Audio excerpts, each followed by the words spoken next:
Good morning देवियों और सज्जनों। इस बहुप्रतीक्षित इन्वेस्टर अवेयरनेस सेमिनार में आप सभी का हार्दिक स्वागत है।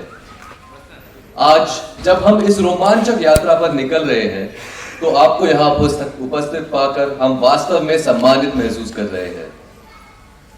आगे बढ़ने से पहले मैं आपको मास इन्वेस्टमेंट्स के बारे में कुछ बताना चाहूंगा। हम एक फाइनेंस कंपनी है जो ब्रोकिंग, इक्विटी ब्रोकिंग, बीमा ब्रोकिंग, वित्तीय योजना, धन संचय प्रबंधन आदि में विशेषज्ञता रखते हैं। Mass investments Kiran Jadhav and associates की सिस्टर कंसर्न कंपनी है। मास इन्वेस्टमेंट्स में हम सभी के लिए वित्तीय सशक्तिकरण में दृढ़ विश्वास करते हैं। हमारा मानना है कि वित्त की दुनिया जटिल, हमेशा बदलती और कभी-कभी डराने वाली हो सकती है। कई निवेशकों को बड़ी मात्रा में जानकारी का विश्लेषण करना और सोच समझकर निवेश निर्णय लेना चुनौतीपूर्ण लगता है। यहीं पर यह सेमिनार चलन में आता है। इस सेमिनार के दौरान हम निवेश के विभिन्न पहलुओं पर चर्चा करेंगे, जिसमें मूलभूत अवधारणाएं, जोखिम प्रबंधन रणनीतियां, उभरते बाजार के रुझान और बहुत कुछ शामिल है। इस सेमिनार में हमारे विशेषज्ञ वक्ता, जिनके पास वित्तीय उद्योग में प्रचुर अनुभव है, अपनी अंतर्दृष्टि साझा करेंगे और निवेश परिदृश्य की जटिलताओं से निपटने में आपकी मदद करने में आपकी व्यावहारिक मार्गदर्शन प्रदान करेंगे। इसके अलावा हमारे पास आपके लिए एक प्लेजेंट सरप्राइज है। इस सेमिनार के अंत में हम एक रोमांचक नए नवाचार की घोषणा करेंगे जो वास्तव में आपके निवेश करने के तरीके में एक क्रांतिकारी बदलाव लेके आएगा। यह रोमांचक तरीका आपकी निवेश यात्रा को सफल करने और आपको बाजार में एक अनूठा लाभ प्रदान करने में डिजाइन किया गया है। तो बने रहे और एक ऐसी घोषणा के लिए तैयार रहे जो संभावित रूप में आपके वित्तीय भविष्य को नया आकार दे सकती है।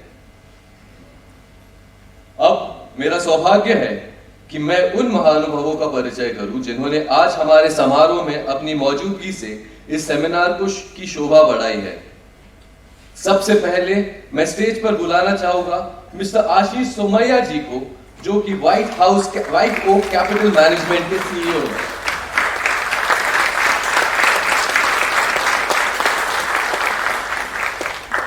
अब मैं बुलाना चाहूंगा मिस्टर मुकुंद लेले जी को, जो सकाल मनी के रेसिडेंट एडिटर है।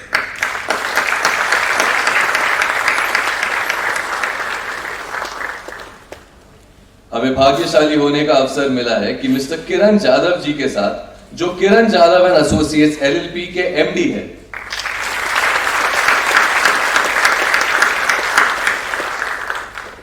अब मैं बुलाना चाहूंगा मिस्टर मकरंद विपट जी को, जो एक प्रसिद्ध फाइनेंशियल प्लानर और म्यूचुअल फंड्स एक्सपर्ट है।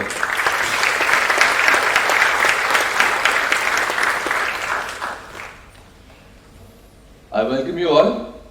अब मैं किरण सर को विनती करता हूं कि वो आशीष सर को फूलों के साथ सम्मानित करें।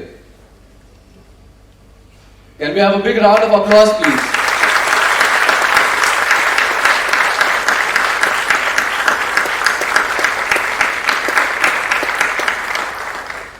धन्यवाद सर।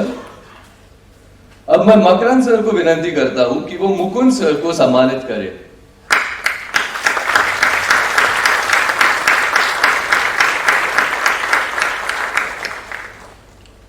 धन्यवाद सर। Please be seated.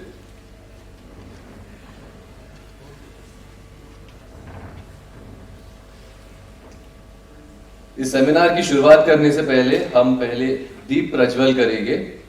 मैं रिक्वेस्ट करता हूं कि मुकुंद सर और आशीष सर उस दीप को प्रज्वल करें, जो इस पवित्र अवसर की शुरुआत और नई संभावनाओं को प्रकाशित होने का प्रतीक है।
बड़ी खुशी के साथ मैं हमारे माननीय महानुभावों का परिचय करवाना चाहूंगा जो अपने दर्शन और अनुभव हमारे साथ साझा करेंगे।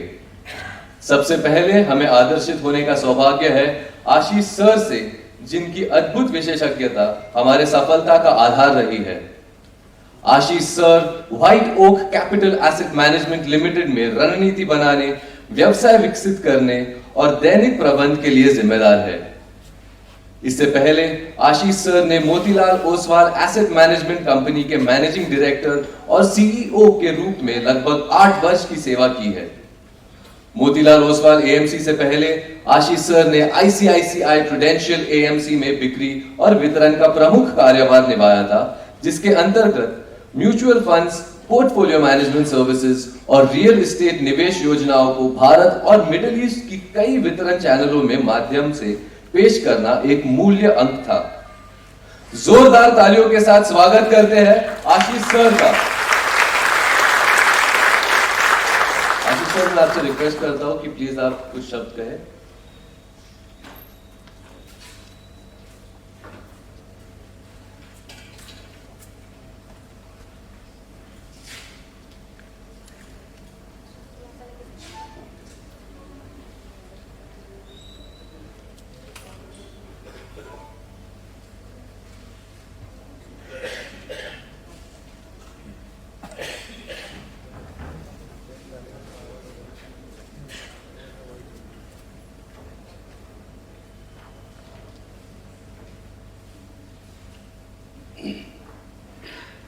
Good morning, everyone. So, सबसे पहले मास इन्वेस्टमेंट्स और किरण सर का मैं आभारी हूँ कि आज मुझे यहाँ पे इनवाइट किया और आप सबसे बात करने का मुझे मौका दिया गया. And before I start, I just have one request. If we can put some lights on, that will be useful. Yes, thank you. दिखना चाहिए ना कोई है सामने, कैसे है. So and coming to Poona में आके इन्वेस्टर से मिलना और बात करना ये मेरे लिए स्पेशल है, क्योंकि मैंने पूना में पढ़ाई की है और पूना में भी कोथरूड में MIT में पढ़ता था मैं मिड 90s में. So I have special attachment to Poona. मुझे ऐसा बोला गया कि आप पूना आएंगे क्या, तो मुझे पूछने का जरूरत नहीं पड़ता है. मेरे को कोई नहीं बुलाता तो भी मैं हर महीने पूना आता हूँ actually. So it is my pleasure to be here. Thank you very much. सबसे पहले स्टार्ट करने से पहले मैं ये जानना चाहता हूँ कि यहाँ पे जितने भी हमारे ऑडियंस में हैं, आप में से कितने लोग ऐसे हैं जो शेयर बाजार में पैसा लगाते हैं, मतलब डायरेक्ट इक्विटी लगाते हैं, म्यूचुअल फंड करते हैं, पोर्टफोलियो मैनेजमेंट करते हैं. कितने लोग ऐसे हैं जो शेयर बाजार में पैसा लगाते हैं? अच्छा, अभी मैं आपको खुद ही बोल देता हूँ कि ये यूजलेस क्वेश्चन था, या मैं बोल सकता हूँ स्टूपिड क्वेश्चन था, और फिर भी क्यों पूछा मैंने, मैं बताता हूँ आपको. और मैं जहाँ भी जाता हूँ तो अपना जो भी मुझे बात करना है उससे पहले हमेशा मैं ये सवाल पूछता हूँ, और मैं जानता हूँ कि अगर मुझे बुलाया है तो इक्विटी में इंटरेस्ट होएगा, करेक्ट, वरना अगर नहीं होएगा तो हमको क्यों बुलाएंगे, वो भी संडे मॉर्निंग इतने सारे लोग हॉल क्यों भरेंगे इधर, राइट. लेकिन ये जानने के बावजूद मैं हमेशा सवाल पूछता हूँ. क्यों पूछता हूँ? क्योंकि जब मैं पूछता हूँ ना कि कितने लोग इक्विटी में पैसा लगाते हैं, तो कितने फुर्ती से और कितने जल्दी लोग हाथ उठाते हैं, उससे मेरे को मार्केट का मूड पता चलता है. क्योंकि कई बार जब मैं सवाल पूछता हूं तो लोग ऐसे धीरे से सोच के आधा हाथ उठाते हैं. कई बार अभी जैसा ऑल टाइम हाई वाला हाथ जैसा उठाया वैसा. और कभी कभी लोग नाराज हो जाते हैं कि मतलब हम भूलने का ट्राई कर रहे हो, तुम याद क्यों करा रहे हो हमको अभी इक्विटी का, ये सब. तो जितने लोग हाथ उठाते हैं उससे मूड पता चलता है. और दूसरा चीज ये है कि जैसे यहाँ पे मैंने लिखा है राइट प्लेस राइट टाइम, तो इसके ऊपर हम लोग अभी बात करेंगे. तो ये जो प्रेजेंटेशन है उसमें मैंने पहले 3-4 बहुत डिफिकल्ट, बहुत मुश्किल सवाल इसमें हमने डाले हैं. तो सबसे पहले डिफिकल्ट क्वेश्चन ये है, और क्या है कि क्वेश्चन इतना डिफिकल्ट है कि उसके लिए फिर मैंने हिंट भी डाला है उसमें.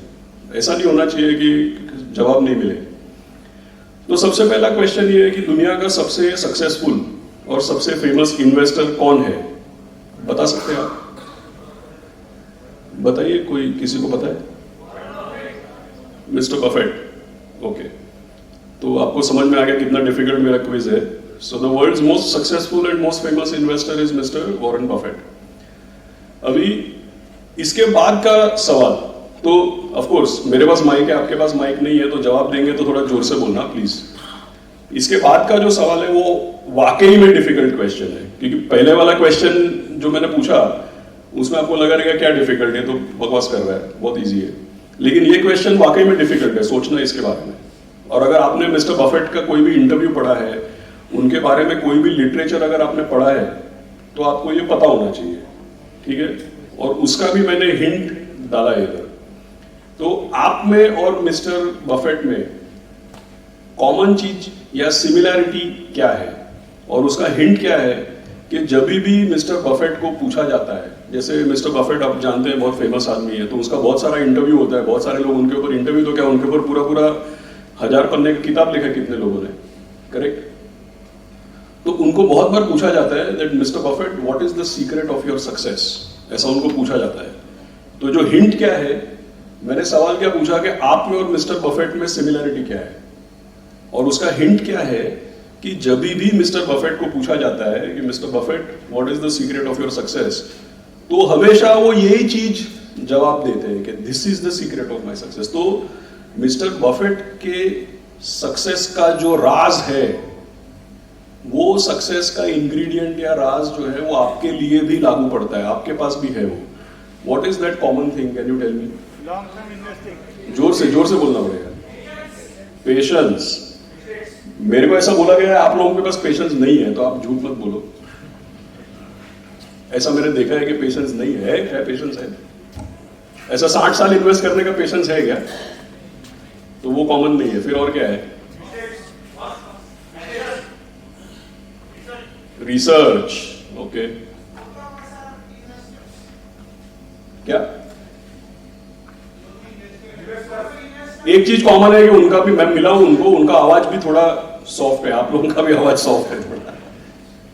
अच्छा मैं आपको बताता हूं कॉमन चीज क्या है मालूम है, जो यहाँ पे मैंने टाइटल लिखा है वो एक्चुअली जब भी मिस्टर बफेट को पूछा जाता है ना that mister Buffett what is the secret of your success, तो वो हमेशा एक सेंटेंस में बोलते हैं I was born in America in 1930, that is the secret of his success.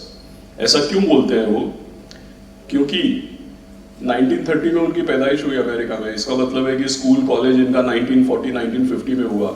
अगर आप इनका लिटरेचर पढ़ेंगे तो जब ये स्कूल से निकल रहे थे, तो इनके फादर के बैकग्राउंड की वजह से जब ये स्कूल से निकल रहे थे तभी से इक्विटी मार्केट से परिचित हो गए. तो मिस्टर बफेट की पैदाइश 1930 में हुई, और उनका जो इक्विटी मार्केट का इन्वेस्टमेंट का जो करियर है, जब वो इक्विटी मार्केट में पैसा लगाते थे, वो इनका जो इन्वेस्टमेंट का करियर है वो 1950, 1960, 70 और 80 में इनका करियर बना.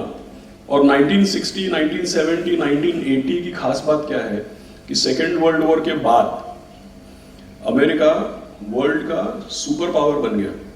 और सुपर पावर खाली मैं डिफेंस या आर्मी का बात नहीं कर रहा हूँ, सुपर पावर मतलब इकोनॉमिक सुपर पावर, राइट. एक आदमी को चांद पे भेज दिया, सिलिकॉन वैली का इजाद हुआ, कंप्यूटर साइंस बनाया गया, पूरी टेक्नोलॉजी, मेडिकल साइंस, काफी सारी चीजें. सेकेंड वर्ल्ड वॉर के बाद America became the world leader, it became a economic super power and was the best performing economy for 20, 30, 40 years. और जब मिस्टर बफेट का इन्वेस्टमेंट करियर बना, तब वो वहां पे इन्वेस्टमेंट का उनका करियर चला. So what he says that he was in the right place at the right time. इसका क्या मतलब है? अगर मिस्टर बफेट 1930 में पैदा होते लेकिन अमेरिका के बजाय केन्या या बांग्लादेश में पैदा होते, तो आप उनको नहीं जानते. और अगर अमेरिका में ही पैदा होते लेकिन 1930 के बजाय 1830 में पैदा होते, तो भी आप उनको नहीं पहचानते, right. So he was in the right place at the right time.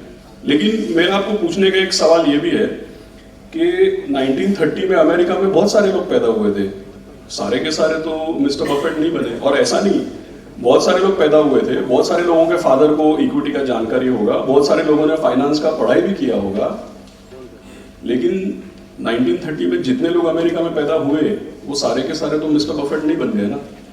तो अगला सवाल मेरा पूछने का आपको ये है कि राइट प्लेस राइट टाइम होना उतना केवल काफी है क्या? मतलब see if you are in the right place at the right time तो मतलब क्या आप लकी है? लेकिन इन्वेस्टमेंट में सक्सेस हासिल करने के लिए खाली लकी होना जरूरी है क्या? Is it enough to be lucky? तो उसका यस और नो आपको नहीं बोलना है, इसका भी मैंने हिंट डाला यहाँ पे। अगर आप हिंदी मूवीज देखते हैं तो आपने there is iconic Hindi movie called Hera Pheri. मैं 1970 का हेरा फेरी का बात नहीं कर रहा हूँ, 2000s में जो हेरा फेरी आया उसका बात कर रहा हूँ। और वो आइकॉनिक मूवी में एक आइकॉनिक कैरेक्टर है परेश रावल का, उसको बोलते हैं बाबू भैया। तो वो मूवी में अक्षय कुमार बाबू भैया को क्या बोलता है लक के बारे में, आपको पता है? Do you know this what he says about luck? इधर कितने लोग हैं जिसको गुजराती समझ में आता है? कुछ लोगों को समझ में आता है। तो मैं गुजराती में बोलता हूँ क्योंकि कहावत गुजराती में, फिर हिंदी में भी बोलता हूँ क्योंकि मूवी में तो हिंदी में बोला था वो। तो गुजराती में एक कहावत है कि लक्ष्मी जी तिलक लगावा आवे त्यारे मोढू धोवा ना जवाए। व्हाट इट मीन्स कि लक्ष्मी जी, तो परेश रावल को अक्षय कुमार ने क्या बोला था, अरे क्या बाबू भैया, लक्ष्मी जी आपको तिलक लगाने आ रही है और आप नहाने जा रहे हो। So being in the right place at the right time वो खाली लक से कुछ नहीं होता है। अगर आप राइट प्लेस राइट टाइम पे हैं तो आपको सही चीज भी करनी पड़ती है। If you are in the right place at the right time you are lucky, but that is not enough. If you are in the right place at the right time you also have to do the right things. तो ये पहला जो मैंने quiz आपको बताया, इसका बोलने का क्या मतलब है कि अगर आप भारत के शेयर बाजार में 2020-2030 में इन्वेस्ट करने वाले हैं तो you are in the right place at the right time. लेकिन इधर सक्सेस के लिए खाली right place at the right time तो 140 करोड़ लोग हैं। बहुत सारे लोगों के पास इधर संडे मॉर्निंग 8:30 बजे आने का टाइम भी नहीं है, नॉलेज भी नहीं है। और बहुत सारे लोग ऐसे हैं जिनको अवेयरनेस भी नहीं है, जो किरण सर को फॉलो भी नहीं करते। और बहुत सारे लोग ऐसे हैं जो इनको फॉलो करेंगे लेकिन इनका बात भी नहीं सुनेंगे। तो ऐसा बहुत कुछ होता है, slip between the cup and the lip. तो राइट प्लेस राइट टाइम पे तो आप हैं, लकी तो आप है, लेकिन will you do the right things और नॉट, वो क्वेश्चन है। और हमारा मार्केट कैसा है कि इधर राइट थिंग्स का मतलब ये नहीं कि आपको कोई बहुत टैलेंट चाहिए। हमारा मार्केट कैसा है कि राइट थिंग का क्या मतलब है कि हमको टैलेंटेड लोग नहीं चाहिए, हमको खाली डिसिप्लिन लोग चाहिए। क्योंकि मैं आपको एक एग्जांपल देता हूँ। समझो आप एयरपोर्ट पे जाते हैं, यहाँ पे किसी मॉल में जाते हैं, फिनिक्स मार्केट सिटी में, तो एयरपोर्ट पे जाते हैं, मॉल में जाते हैं, समझो एक एस्केलेटर है, वो पूरा एस्केलेटर ऊपर जा रहा है। अभी एस्केलेटर पे ऊपर जाने का तो आप क्या करेंगे?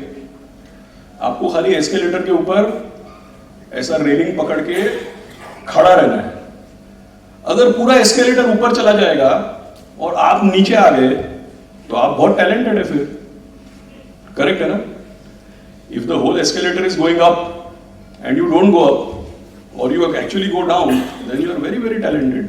That is why I said we don't need talented people, we only need disciplined people. मतलब खाली एस्केलेटर पकड़ के खड़ा रहेगा तो ऊपर पहुंच जाएंगे। ऊपर मतलब ऊपर नहीं, नेक्स्ट लेवल पे, correct? So this is something you should keep in mind. दूसरा चीज, अगर आप पॉलिटिक्स फॉलो करते हैं, न्यूज फॉलो करते हैं, तो आजकल ऐसा बताया जा रहा है कि हमारे देश का अमृत काल आ गया है। तो क्या होता है कि जो बड़े बड़े दिग्गज लोग हैं, पावरफुल लोग हैं, ये लोग जब ऐसा कुछ स्टेटमेंट बोलते हैं तो उसका एक प्रॉब्लम है। लोगों को लगता है कि तो ऐसे ही भाषण दे रहे हैं, कुछ तो पॉलिटिक्स है, एजेंडा है, ऐसा लगता है कभी कभी। लेकिन ये सब जो चीजें बोली जा रही है ये खाली पॉलिटिकल स्टेटमेंट नहीं है, ये एरिथमेटिकली, अगर आप एरिथमेटिक फॉलो करते हैं, मैथमेटिक्स फॉलो करते हैं, अर्थशास्त्र फॉलो करते हैं, तो ये सब पॉलिटिकल स्टेटमेंट नहीं है, ये एक्चुअली रियलिटी है और ये होने वाला है। तो क्या होने वाला है वो मैं आपको बताता हूँ। क्योंकि जब मैं बच्चा था ना, जब मैं पैदा हुआ, तो हमको ऐसा सिखाया जाता था कि हमारे देश का सबसे बड़ा प्रॉब्लम क्या है कि हमारा बहुत आबादी है, पॉपुलेशन बहुत है। That was considered always to be a problem. और हम जब बच्चे थे हमको बोला जाता देखो चाइना में 1 चाइल्ड पॉलिसी है। और जब मैं स्कूल में था तो हमारे यहाँ पे टीवी में एडवर्टाइजमेंट आता था, हम दो हमारे दो। तो मेरे को ऐसा लगता था, मेरी एक बहन है और मैं, तो मेरे को ऐसा लगता था कि मेरे फादर ने एडवर्टाइजमेंट देखा है, दिल पे भी लिया है। लेकिन ऐसा था, दो ऐसा, राइट? और हमको बोला जाता था कि चाइना में तो एक का बात हो रहा है, right? And that was considered to be very good. अभी 30-40 साल निकल गया, अभी समझ में आया कि नहीं, ये तो population is advantage, it is not necessarily. अब उसको मैनेज करना, उसके लिए सब पूर्ति करना मुश्किल है। लेकिन एटलीस्ट आज का जो माहौल है उसमें ऐसा लग रहा है कि ये एडवांटेज है, ये मैं आपको बताता हूँ क्यों। ज्यादा चार्ट और डेटा देखने के पहले I will just tell you एक बेसिक चीज आप फॉलो करिएगा। ये इससे बड़ा कोई अरिथमेटिक नहीं है, मैंने लिखा है इंग्लिश में लेकिन ये पूरा अरिथमेटिक है। और इन्वेस्टमेंट करने के लिए ये अरिथमेटिक आपको हमेशा अभी मैं इसको सिंपल वर्ड्स का आपको first thing always keep in mind कि आप जब बाजार में पैसा लगाते हैं, आपका म्यूचुअल फंड का एनएवी हो, चाहे वो शेयर का दाम मतलब कंपनी का मार्केट कैपिटलाइजेशन, कंपनी का मार्केट कैपिटलाइजेशन है, आपके म्यूचुअल फंड का एनएवी है, आपके पोर्टफोलियो मैनेजमेंट का वैल्यू है, जो भी है, वो सब चीज में आपका रिटर्न तभी बनेगा जब ग्रोथ आएगा। ग्रोथ का क्या मतलब है मैं आपको बताता हूँ। समझो कि एक कंपनी उसका 100 करोड़ रुपए का टर्नओवर है, 100 करोड़ का टर्नओवर पे वो कंपनी 20 करोड़ का नफा बनाती है। तो 20 करोड़ का अगर किसी कंपनी का नफा 20 करोड़ का है तो बाजार में उसका मार्केट कैप कितना होगा? समझो निफ्टी का मार्केट कैप चल रहा है, निफ्टी का जो पी मल्टीपल है वो समझो 20 टाइम्स। अब चलते हैं कहीं तो ईपीएस को आप पी मल्टीपल से मल्टीप्लाई करेंगे तो मार्केट कैप मिलेगा आपको, करेक्ट। तो अगर एक कंपनी का 20 करोड़ रुपए का नफा है तो बाजार का ऐसा प्रमाण है कि 400 करोड़ का उसका मार्केट कैप होता है। अभी आप समझोगे हर साल वो अपनी 20 करोड़ का प्रॉफिट बनाएगा और मार्केट 20 पे ट्रेड करेगा तो उसका शेयर का दाम और उसका मार्केट कैप 400 रहेगा, आपका पैसा नहीं बनेगा। आप 400 पे आ रहे हैं, 400 पे रहेगा। अगर हर साल वो कंपनी 20 करोड़ प्रॉफिट बनाएगा तो शेयर का दाम उतना ही रहेगा। लेकिन समझो किसी साल में 100 करोड़ का टर्नओवर 120 हो जाता है, 100 का और 20 रुपए का प्रॉफिट समझो 30 हो जाता है, तो मार्केट कैप कितना हो जाएगा? अभी 30 मल्टीप्लाई बाय 20 करेंगे तो 600 हो जाएगा, तो आपको 50% अप्रिसिएशन मिलेगा। ये मैं आपको सामान्य गणित क्यों आपको बताया, ये समझाने के लिए कि रिटर्न खाली ग्रोथ पे ही बनता है। अंडरलाइन कंपनी में ग्रोथ या ग्रोथ का एक्सपेक्टेशन जब होता है तभी ही आपका रिटर्न बन सकता है। इसका क्या मतलब है? इन्वेस्टमेंट वहीं पे होगा जहां पे ग्रोथ होगा, क्योंकि ग्रोथ होएगा तो रिटर्न बनेगा। तो इन्वेस्टमेंट लोग वहीं करेंगे जहां पे ग्रोथ है, क्योंकि वहीं पे रिटर्न बनने वाला है। अभी आप कंपनी को छोड़ दो, आप कंट्री लेवल पे आ जाओ। दुनिया में जितना भी दुनिया में सब काम चल रहा है वो कंपनियां करती है ना। The world runs on economic interest, ऐसा बोलता है ना। देखिए एक सिंपल चीज है, जिसको कुछ इंसेंटिव है, जिसका कुछ करके कुछ फायदा होने वाला है, तभी वो लोग वो काम करते हैं। इसीलिए मैंने बोला the world runs on economic interest. किसी को सडनली अचानक से किसी को इंडिया पे प्यार नहीं आ गया, ये एप्पल को फैक्ट्री खोलने का है, जिसको फैक्ट्री खोलने का है, टेस्ला भी आने वाला है, उसको सडनली आपसे प्यार नहीं हो गया है। That is called economic interest. पहले भी हम ऐसे ही थे, अभी भी ऐसे ही है, लेकिन पिछले 5 साल में ऐसा सडनली क्या चेंज हो गया? हम थोड़ी उनको कुछ चांद तारा लाके दे रहे हैं, हम तो जैसे है वैसे ही है। लेकिन suddenly why people have fallen in love with you? Suddenly people have fallen in love with you because they can see that you are going to grow. और दुनिया में जितने भी कंपनी है उनको ग्रोथ चाहिए, क्योंकि अगर ग्रोथ नहीं होएगा तो मैंने आपको समझाया उसका शेयर का दाम नहीं बढ़ेगा, और शेयर का दाम नहीं बढ़ेगा तो सीईओ को बोनस नहीं मिलेगा। बस उतना ही है और कुछ नहीं है, करेक्ट। अभी ग्रोथ आएगा किधर से वो आपको देखना चाहिए। तो कंपनी का मैंने आपको एग्जांपल दिया, कंपनी के बदले आप अगर कंट्री देखेंगे ना, तो किसी भी कंट्री में जो ग्रोथ है ना वो 2 चीज होता है, कितने लोग हैं और कितना उत्पादन करते हैं। How many people, how much they produce. अभी इसके पीछे जो लोग इधर इकोनॉमिस्ट है वो लोगों को लगेगा कि क्या बकवास बात कर रहा है। मैं ये बहुत सिंप्लीफाई करके बोल रहा हूँ, क्योंकि प्रोडक्टिविटी में आप बोलेंगे टेक्नोलॉजी कितना है, लोगों का एजुकेशन कितना है, लॉजिस्टिक्स कैसा है, टैक्स सिस्टम कैसा है, जुडिशियरी कैसा है, वो सब आ जाता है, वो सब पे काम चल रहा है इधर। तो अपन सिंपल रखेंगे इसको। At a country level growth is population multiplied by productivity of population। तो population तो है हमारे पास, अभी productivity का आप बात करते हैं, तो productivity ऐसा है कि आज से 10-15 साल पहले हमारा जो population है ना वो ऐसा था, वो basically it was like this, sorry उल्टा बोला मैंने, it was like this। इसका क्या मतलब है कि बहुत कम लोग बूढ़े थे, उससे थोड़े ज्यादा लोग नौजवान थे, लेकिन ज्यादा से ज्यादा लोग बच्चे थे हमारे कंट्री में। अगर आप 15 साल पहले देखेंगे हमारा पॉपुलेशन ऐसा था। अगर आप दुनिया का सबसे बड़ा कंट्री चाइना है, चाइना का पॉपुलेशन मतलब अभी पिछले साल तक हमारे से बड़ा था, अभी हम उनको ओवरटेक किया है। तो आप 140 करोड़ का बात साइड पे रखो, अगले 20-30 साल में चाइना का पॉपुलेशन कैसा हो जाएगा पता है आपको? ऐसा, अभी ऐसा और ऐसा, इसमें बीच में इकोनॉमिक्स में क्या फर्क पड़ता है मैं आपको बताता हूँ। कोई भी कंट्री में जितने लोग 65 के ऊपर है, देखिए बहुत सारे लोग 65 के ऊपर जो है वो यहाँ पे भी इन्वेस्टर हो सकते हैं, बिजनेसमैन हो सकते हैं, एंटरप्रेन्योर हो सकते हैं। तो काफी सारे जो 65 के ऊपर है वो फिर भी आर्थिक व्यवस्था में कुछ ना कुछ कंट्रीब्यूशन करते हैं, लेकिन 80-90-95% लोग जो 65 के ऊपर है वो रिटायर हो जाते हैं। जब लोग रिटायर हो जाते हैं तो जो बचाया है उसमें से अपना चलाते हैं, तो उनका कंजम्पशन जो है, क्या चीजें कंज्यूम करेंगे, क्या चीजें प्रोड्यूस करेंगे, वो बहुत चेंज हो जाता है और उनका कंजम्पशन और उनका प्रोडक्टिविटी कम होने लगता है।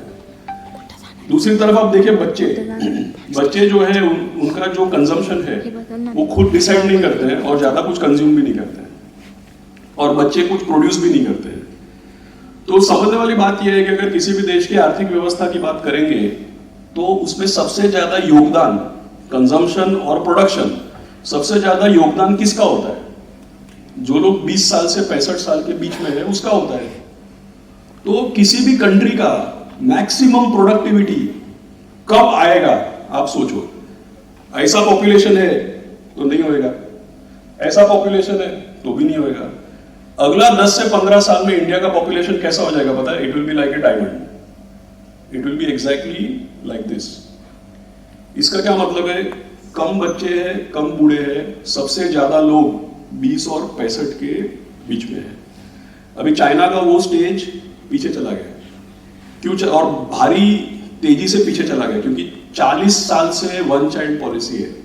अब आप सोचिए, एक आप लॉजिकली सोचिए कि 2 लोग पैदा होंगे एंड उसमें एक लेडी और एक मैन होगा तो आगे का जनरेशन आएगा ना। तो चाइना में क्या हुआ है, 40 साल से वन चाइल्ड का पॉलिसी है। अभी वन चाइल्ड का क्या मतलब है कि एक कपल के 4 पेरेंट्स और 8 ग्रैंड पेरेंट्स। सो एक कपल का एक बच्चा, तो हर बच्चे का 2 parents, 4 grand parents and 8 great grand parents. मतलब पॉपुलेशन कैसा हो गया? उल्टा। अभी किसी भी कंट्री में जो लोग कमाते हैं वो कंज्यूम करते हैं, वही प्रोड्यूस करते हैं और वही लोग पेंशन फंड को कंट्रीब्यूट करते हैं और उसी पेंशन फंड में से आगे वाले को पेंशन मिलता है। तो पॉपुलेशन हो गया पूरा उल्टा, करेक्ट। इसीलिए ये कोविड वगैरह जो है ना, वो बोलने की बात है, वो लोग का ये सब 2015 से चल रहा है। और वर्ल्ड को क्या चाहिए? वर्ल्ड को चाहिए ग्रोथ। और ग्रोथ कहां से आएगा? Population multiply by productivity. अभी आपका पॉपुलेशन अगर ऐसा हो जाएगा तो आपका प्रोडक्टिविटी विल फॉल, करेक्ट। आपको पता है अभी फ्रांस में दंगा फसाद हो रहा है, उसका बात नहीं कर रहा हूं मैं। 1 साल पहले भी फ्रांस में दंगा फसाद हुआ था। किसी को पता है क्यों हुआ था? Do you know why it happened? क्योंकि फ्रांस में गवर्नमेंट ने ऐसा प्रस्ताव रखा था कि भाई 60 के बदले रिटायरमेंट एज को 62 करने गए, नहीं करने दिया। बोला कि बस हमारे पहले का जनरेशन तो सब 58 में रिटायर हुआ है, तो हम क्यों ज्यादा काम कर रहे हैं, हमको भी 60 में रिटायर होने का है। वो लोग क्यों बोल रहे थे कि 62 में रिटायरमेंट करो? क्योंकि अगर पॉपुलेशन उल्टा हो जाता है तो जितने लोग हैं उनको लंबे टाइम तक काम करना पड़ता है। जापान में लोग 75-85 तक काम करते हैं। क्यों? क्योंकि यंग लोग है ही नहीं, तो काम कौन करेगा, right? So having a population like this is a desirable for high growth। और ये सबसे ज्यादा इंडिया का अगले 20 साल में दुनिया का सबसे बड़ा कंज्यूमर फोर्स और दुनिया का सबसे बड़ा लेबर फोर्स इंडिया में ही होने वाला है। तो सबसे ज्यादा ग्रोथ यहाँ पे बनेगा। इसका और एक सिंपल गणित बताता हूँ मैं आपको। हम लोग आर्थिक व्यवस्था में जीडीपी की बात करते हैं ना। अभी जीडीपी हिंदी में बोलूंगा तो मैं किसी को समझ में नहीं आएगा, सकल घरेलू उत्पाद नहीं समझ में आएगा। सो जीडीपी जो है वो एनुअली एक कंट्री में कितना आउटपुट होता है उसका मापदंड है, ठीक है। पूरे वर्ल्ड का जो आउटपुट है ना वो अभी थोड़ा सिंपल नंबर्स है। ये 3 ट्रिलियन, मैंने बोला ना पैसा तो ग्रोथ है वहां पे लगेगा ना, तो ये 3 ट्रिलियन का ग्रोथ आता कहां से वो समझना बहुत जरूरी है। तो कोविड के पहले अमेरिका का जीडीपी $22 ट्रिलियन का था। 22 ट्रिलियन के ऊपर अमेरिका का ग्रोथ हुआ 3.5%। इसका क्या मतलब है कि 700 बिलियन का इजाफा अमेरिका में हुआ। चाइना 16 ट्रिलियन था, 16 ट्रिलियन पे 6%, मतलब 1 ट्रिलियन का इजाफा चाइना में हुआ। तो 3 ट्रिलियन में से 1.7 ट्रिलियन तो खाली अमेरिका और चाइना का ही हुआ। अभी आपको समझ में आया कि पूरा दुनिया डॉलर में क्यों डील करता है, सब लोग उधर ही इन्वेस्ट करते हैं, सब लोग उधर ही जाते हैं।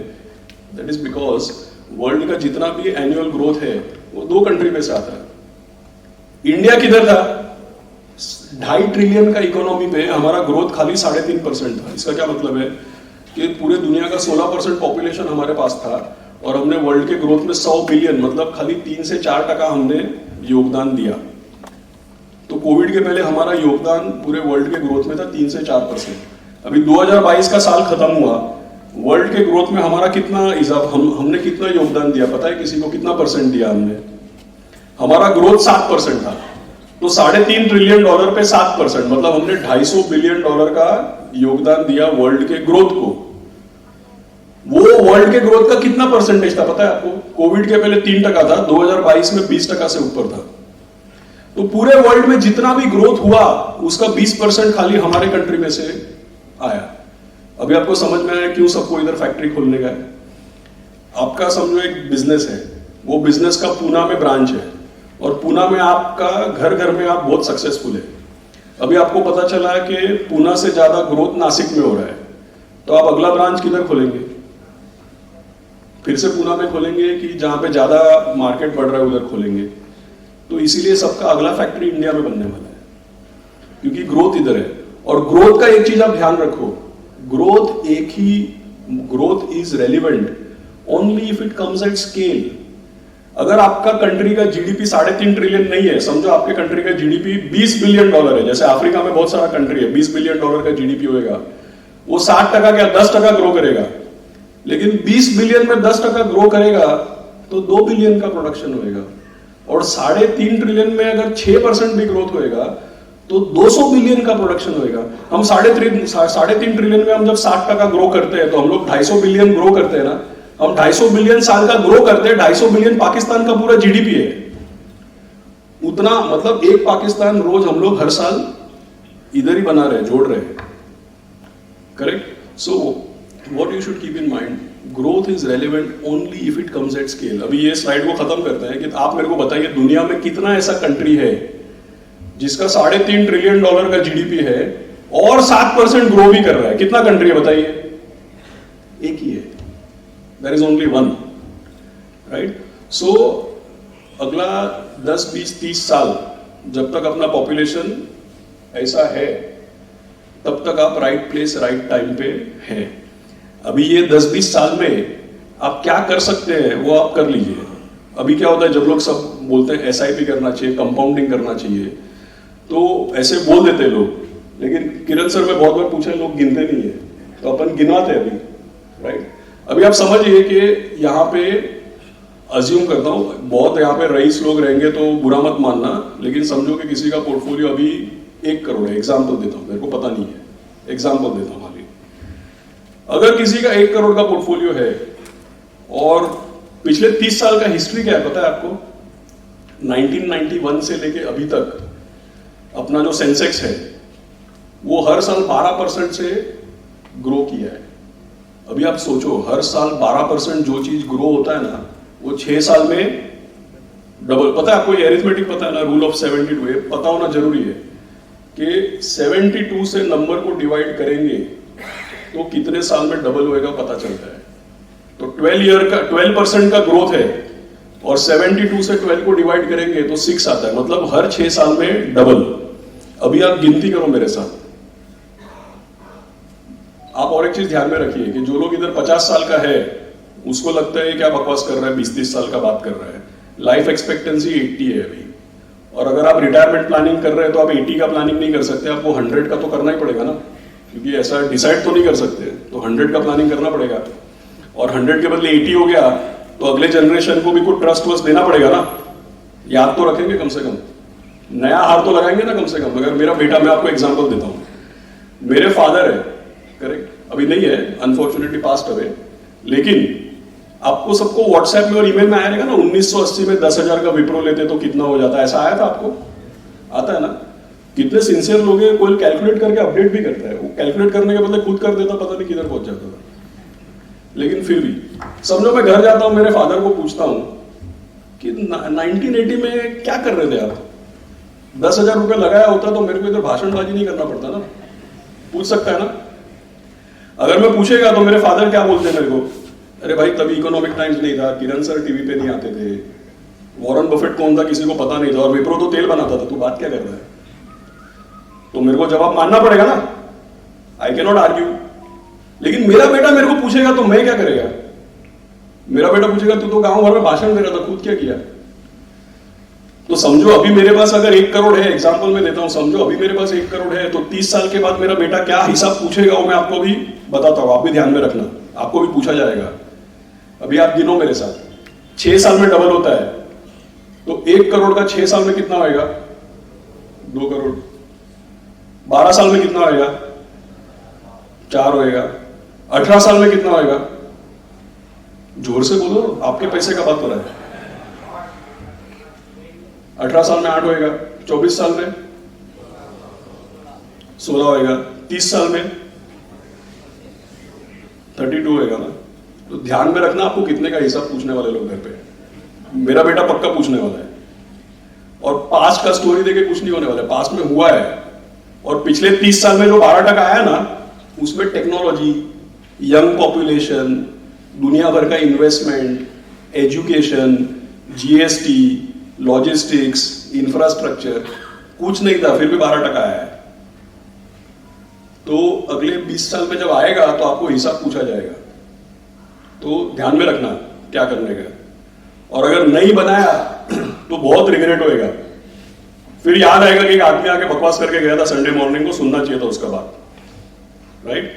So if you remain discipline, you have lot to gain, but if you unnecessarily show talent, you have lot to lose. So I wish you all the best. Thank you for listening me out.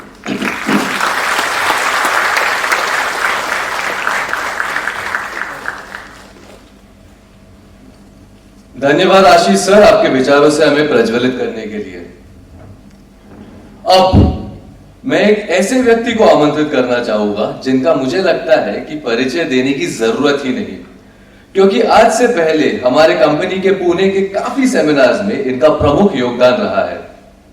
उन seminars में इस हस्ती ने जो जो market predictions किए वो सारे सफल हुए। जैसे कि उन्होंने 2003 से 2008 के बुल रन का पूर्वानुमान किया, उन्होंने 2008 की गिरावट और 2009 से 2015 के बुल रन का भी पूर्वानुमान किया था। 18 नवंबर 2002 को उन्होंने पूर्व सूचना की कि मार्केट्स की निचोक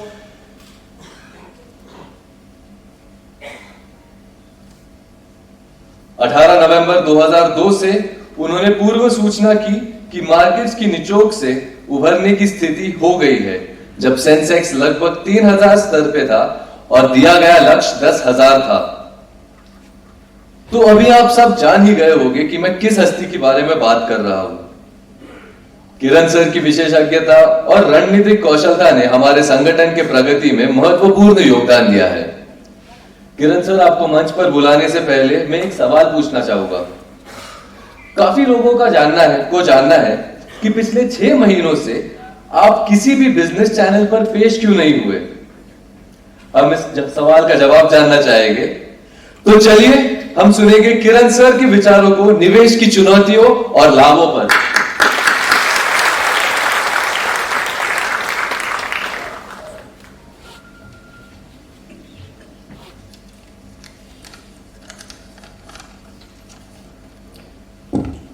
नमस्ते,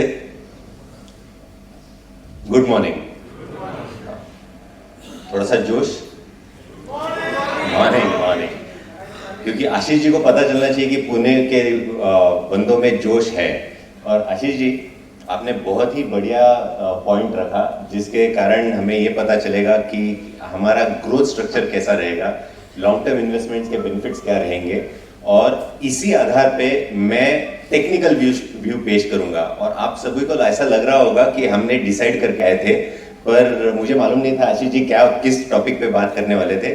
लकीली उन्होंने फंडामेंटल व्यू दिया, मैं अभी टेक्निकल व्यू दूंगा, जो कि अगले 6 से 8 साल का व्यू मैं अभी देने जा रहा हूं। उससे पहले जो मुझे सवाल पूछा गया कि पिछले 6 महीने से मैं कोई भी टीवी चैनल पे क्यों नहीं आ रहा हूं, तो उसका एक सही जवाब यह है कि मेरा बेटा ऋत्विक वो यूके से मास्टर्स करके आया है and he has joined our organisation अभी।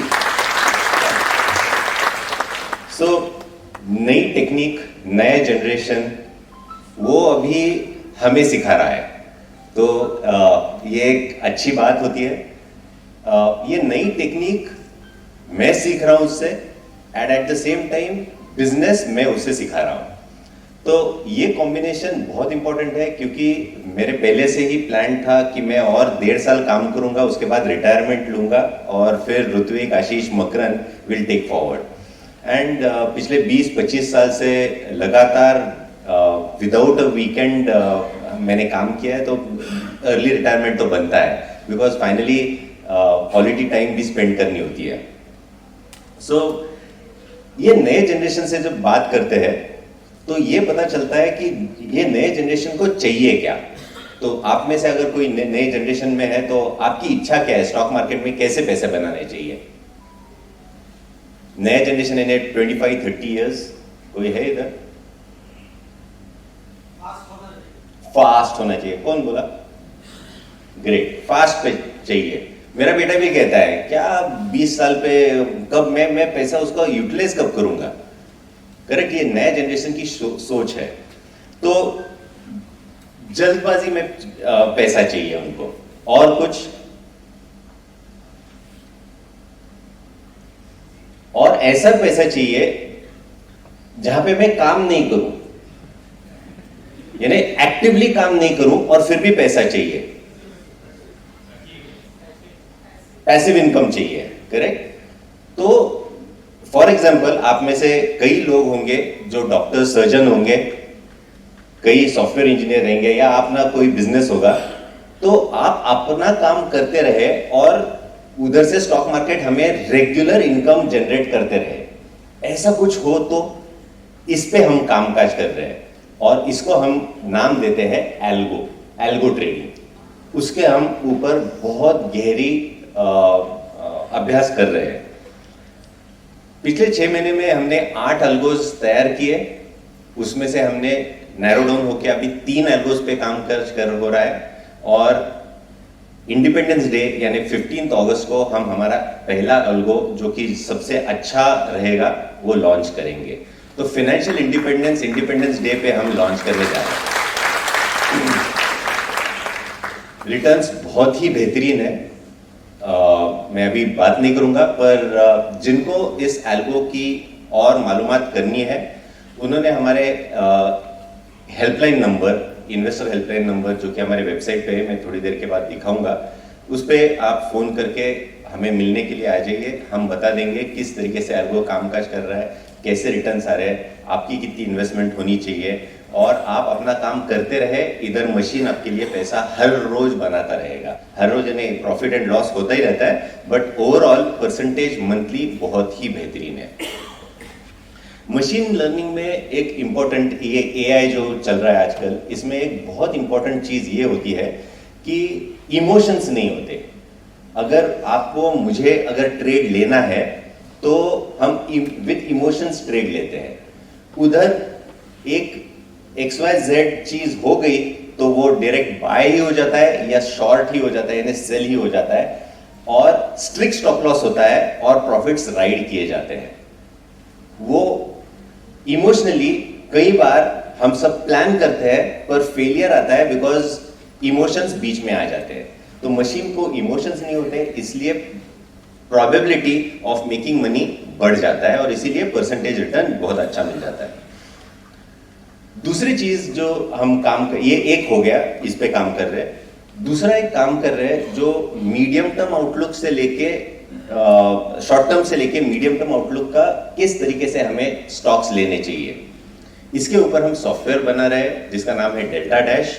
और इस सॉफ्टवेयर में आपको 75 पैरामीटर्स खुद ब खुद लाइव मार्केट में रन होंगे और आपको बताएंगे कि कौन से स्टॉक में डिमांड है, कौन से स्टॉक में सप्लाई है, लिस्ट ऑफ स्टॉक्स, और उसको पॉइंट्स दिए जाएंगे।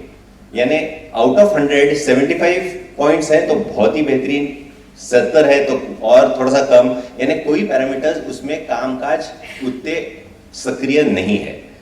तो इस तरीके से ये 2 सॉफ्टवेयर्स पे हम काम कर रहे हैं और ये डेल्टा डैश के लिए थोड़ा टाइम लगेगा, पर इवेंचुअली ये भी एक बहुत ही बढ़िया सॉफ्टवेयर टूल हमारे हाथ में बिल्कुल आएगा। अभी हम आते हैं मेरे टेक्निकल व्यू पे। मैं जो हमेशा यानी 2002 से लगातार हम इन्वेस्टर अवेयरनेस सेमिनार्स करते आ रहे हैं और पिछले 2 दशकों में लगभग हमने 8 से 10 इन्वेस्टर अवेयरनेस सेमिनार किए और सारे के सारे इन्वेस्टर अवेयरनेस सेमिनार में मैंने एक फ्यूचर प्रिडिक्ट किया और वो एक ही थियरी पे था जो कि है वेव थियरी। वेव थियरी ये लॉन्ग टर्म टारगेट्स दिखाने में बहुत अच्छी मदद करते हैं और पिछले जो टारगेट्स मैंने कहे थे वो किस बिना पे कहे थे वो मैं दिखाऊंगा और उसका आज के मार्केट में कहाँ है हम और इधर से कहाँ जाने की प्रोबेबिलिटी है, इसके बारे में हम बात करेंगे। तो ये रहा BSE सेंसेक्स। वेव्स हमेशा 5 स्टेप्स में चलते हैं। तो ये एक पहली वेव आ गई, दूसरी वेव करेक्टिव वेव होती है हमेशा, तीसरी वापस एक बार एक अच्छी वेव आती है, चौथी करेक्टिव होती है और 5वीं फाइनल वेव होती है एक ट्रेंड की। और ये मैं बात कर रहा हूं 2003 से 2007। 2003 से 2007 की जो अपमूव आई BSE सेंसेक्स है, आपको दिख नहीं रहा होगा, जो बॉटम है वो 3000 है और जो टॉप है वो 21000 है। तो 7 टाइम्स की रैली इस 5 वेव्स में आ गई, 7 टाइम्स रैली। और यही प्रिडिक्शन मैंने 2002 में कही थी कि 20,000 सेंसेक्स होगा, जबकि सेंसेक्स तब 3000 था। 7 टाइम्स ये गणेश कला क्रीड़ा में हुआ था।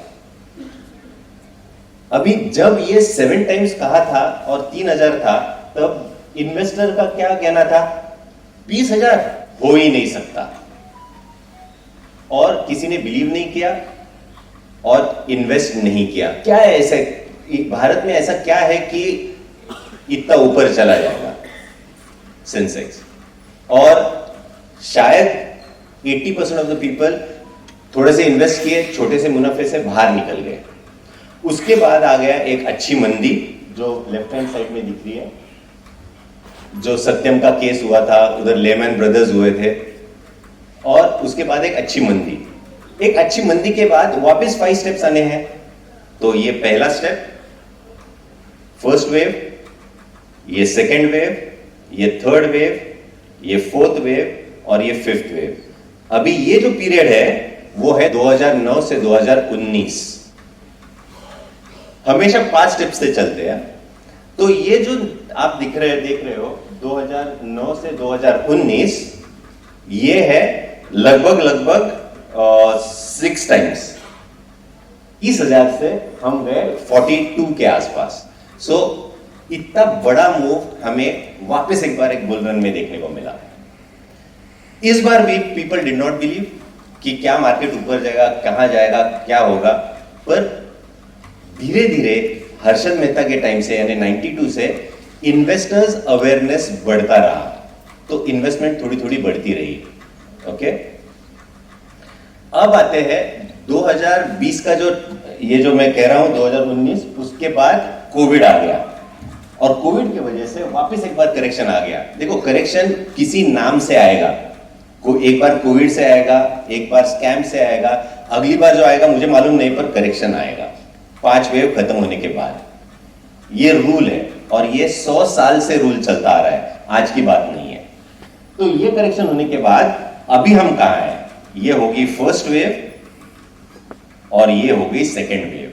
अभी तो थर्ड वेव शुरू हुई है, फोर्थ है, 5th है। तो मैं अभी पिछले 2 बुल मार्केट्स का जो हमने आकलन लिया, फर्स्ट बुल मार्केट हमें 7x का रिटर्न देता नजर आया। सेकेंड बुल रन जो 9 से 19 तक था, वहां पे हमें 5x रिटर्न मिला और इस 6x रिटर्न मिला। और ये अभी मैं कह रहा हूं कि हम अभी इधर है, ये बेस लगभग हमारा 30,000 का है।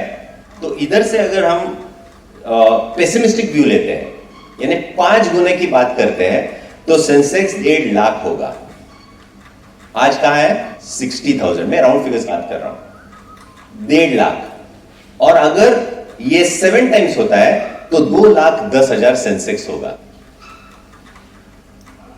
और इसमें चैलेंज है ही नहीं है।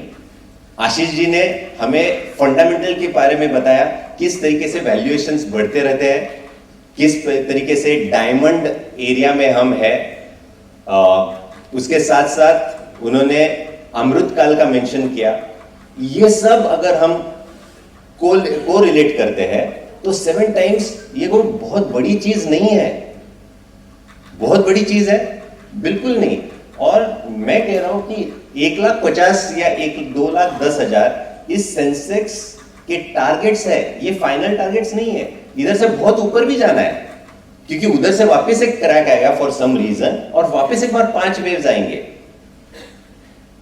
सो द क्रक्स इज हमें इन्वेस्टेड रहना चाहिए।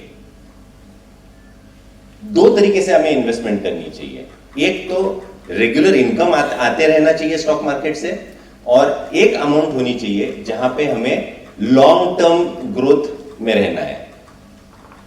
आप फर्ज कीजिए, आपके जो अभी आशीष जी ने कहा कि 30 साल बाद 1 करोड़ का 36 करोड़ जो फिगर आई थी, 32 करोड़, इतनी बड़ी फिगर आपको देखने को मिलेगी। और आप ये 1 करोड़ से 32 करोड़ जाने के लिए आपने क्या मेहनत की? आपने कुछ मेहनत नहीं की।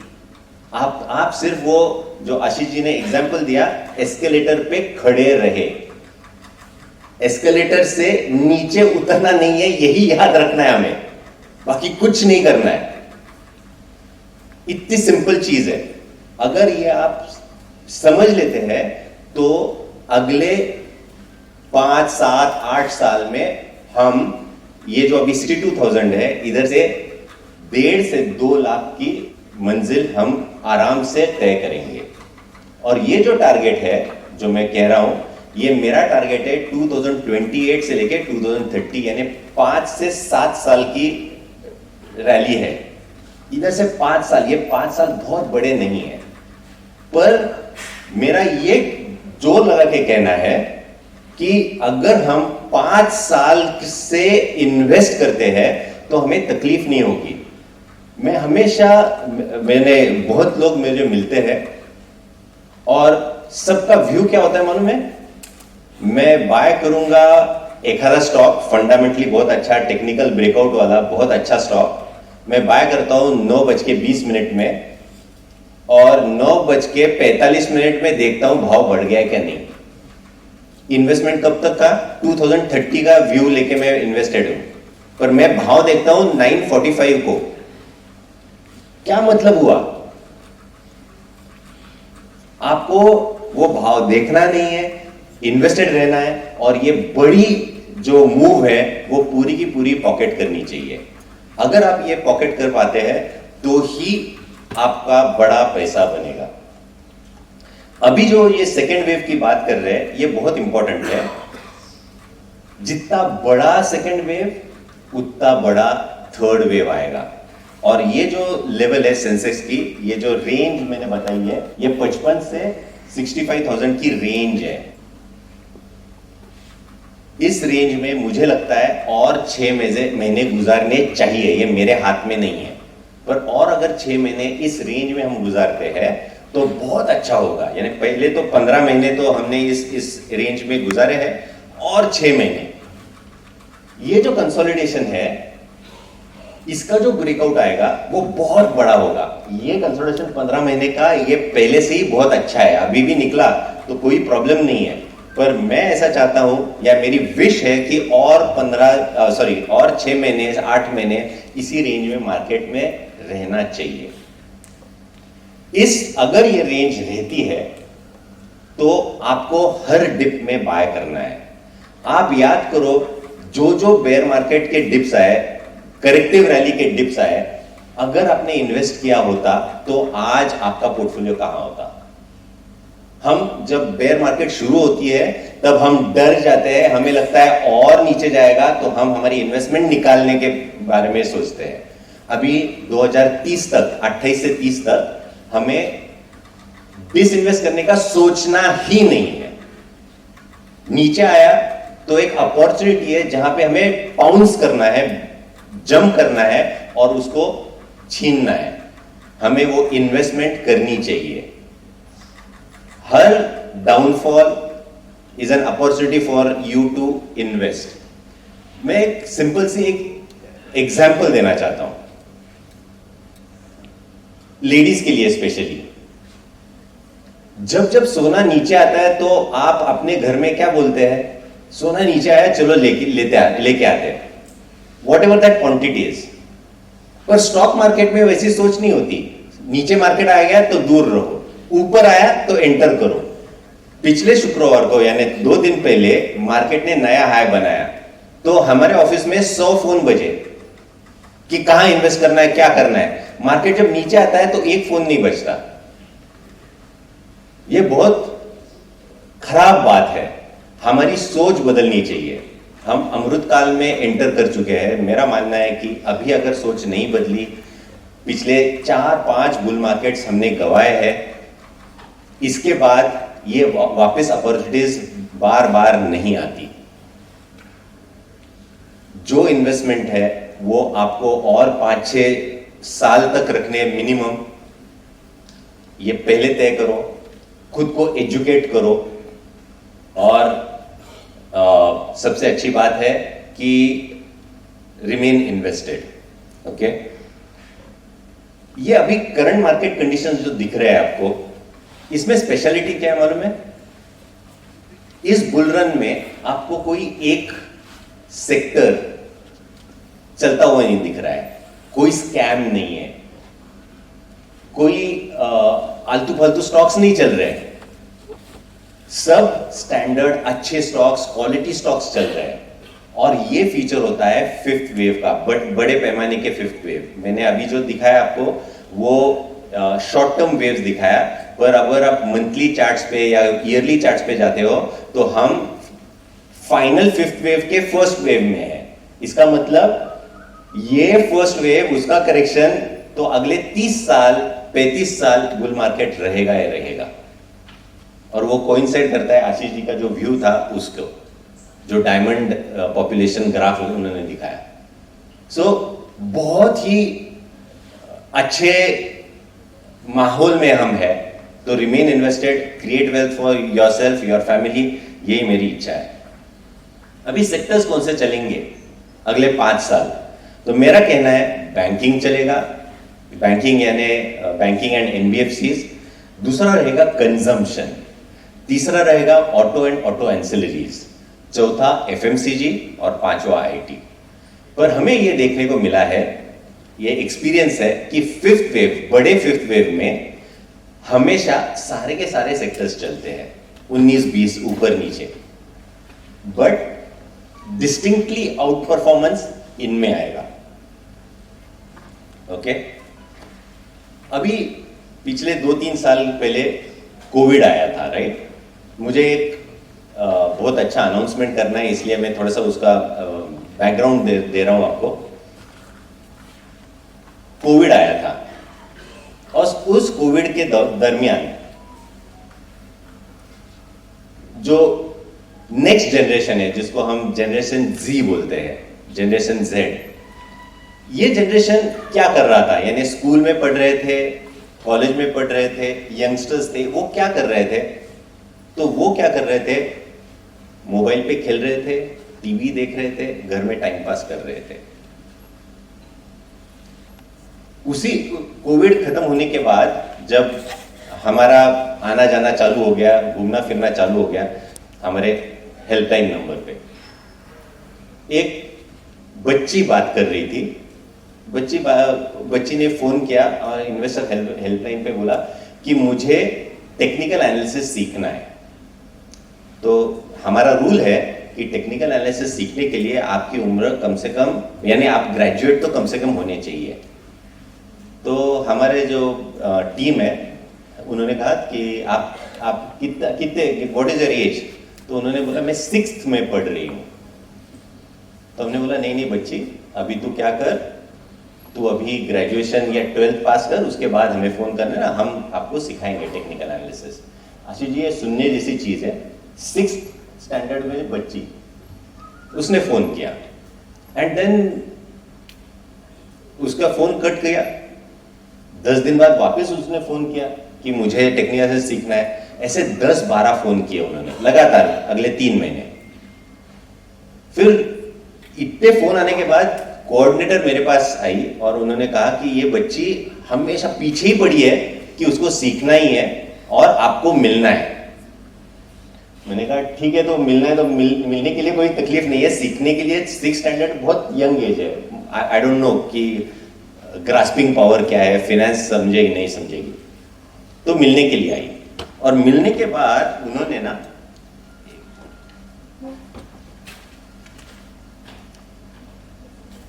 ये आपको बुक दिख रही होगी, उन्होंने 6 जनवरी 2021 को इसमें लिखना चालू कर दिया। You can see this. और कितना लिखा है देखो, ये एक है और एक है।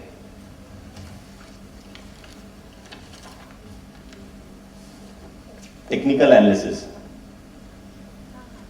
ये क्या बच्ची करती थी मालूम है? कोविड की छुट्टियों में बिजनेस चैनल्स देखती थी। बिजनेस चैनल्स पे जनरली टेक्निकल एनालिस्ट क्या करते हैं, एक बाय सिग्नल बोलते हैं या सेल सिग्नल बोलते हैं और उसके रीजन देते हैं क्यों। तो वो स्टॉक का नाम सुनती थी।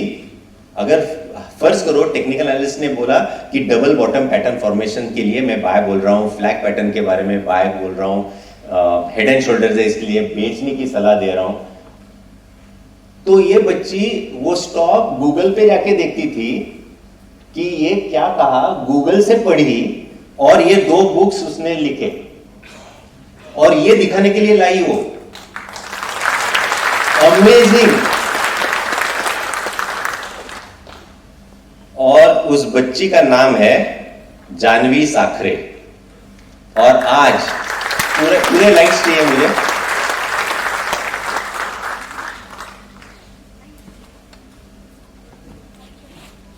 वो अभी 8th स्टैंडर्ड में है।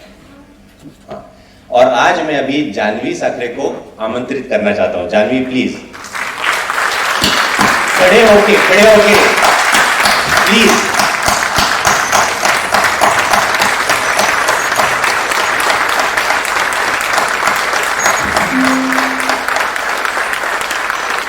इट्स अ प्राइड कि हमारा यंग जनरेशन 8th स्टैंडर्ड में इतना अच्छा काम करता है। तो we would like to honour her. तो आशीष जी को रिक्वेस्ट है उनको एक चेक दिया जाए। चेक पीछे आ रहा है।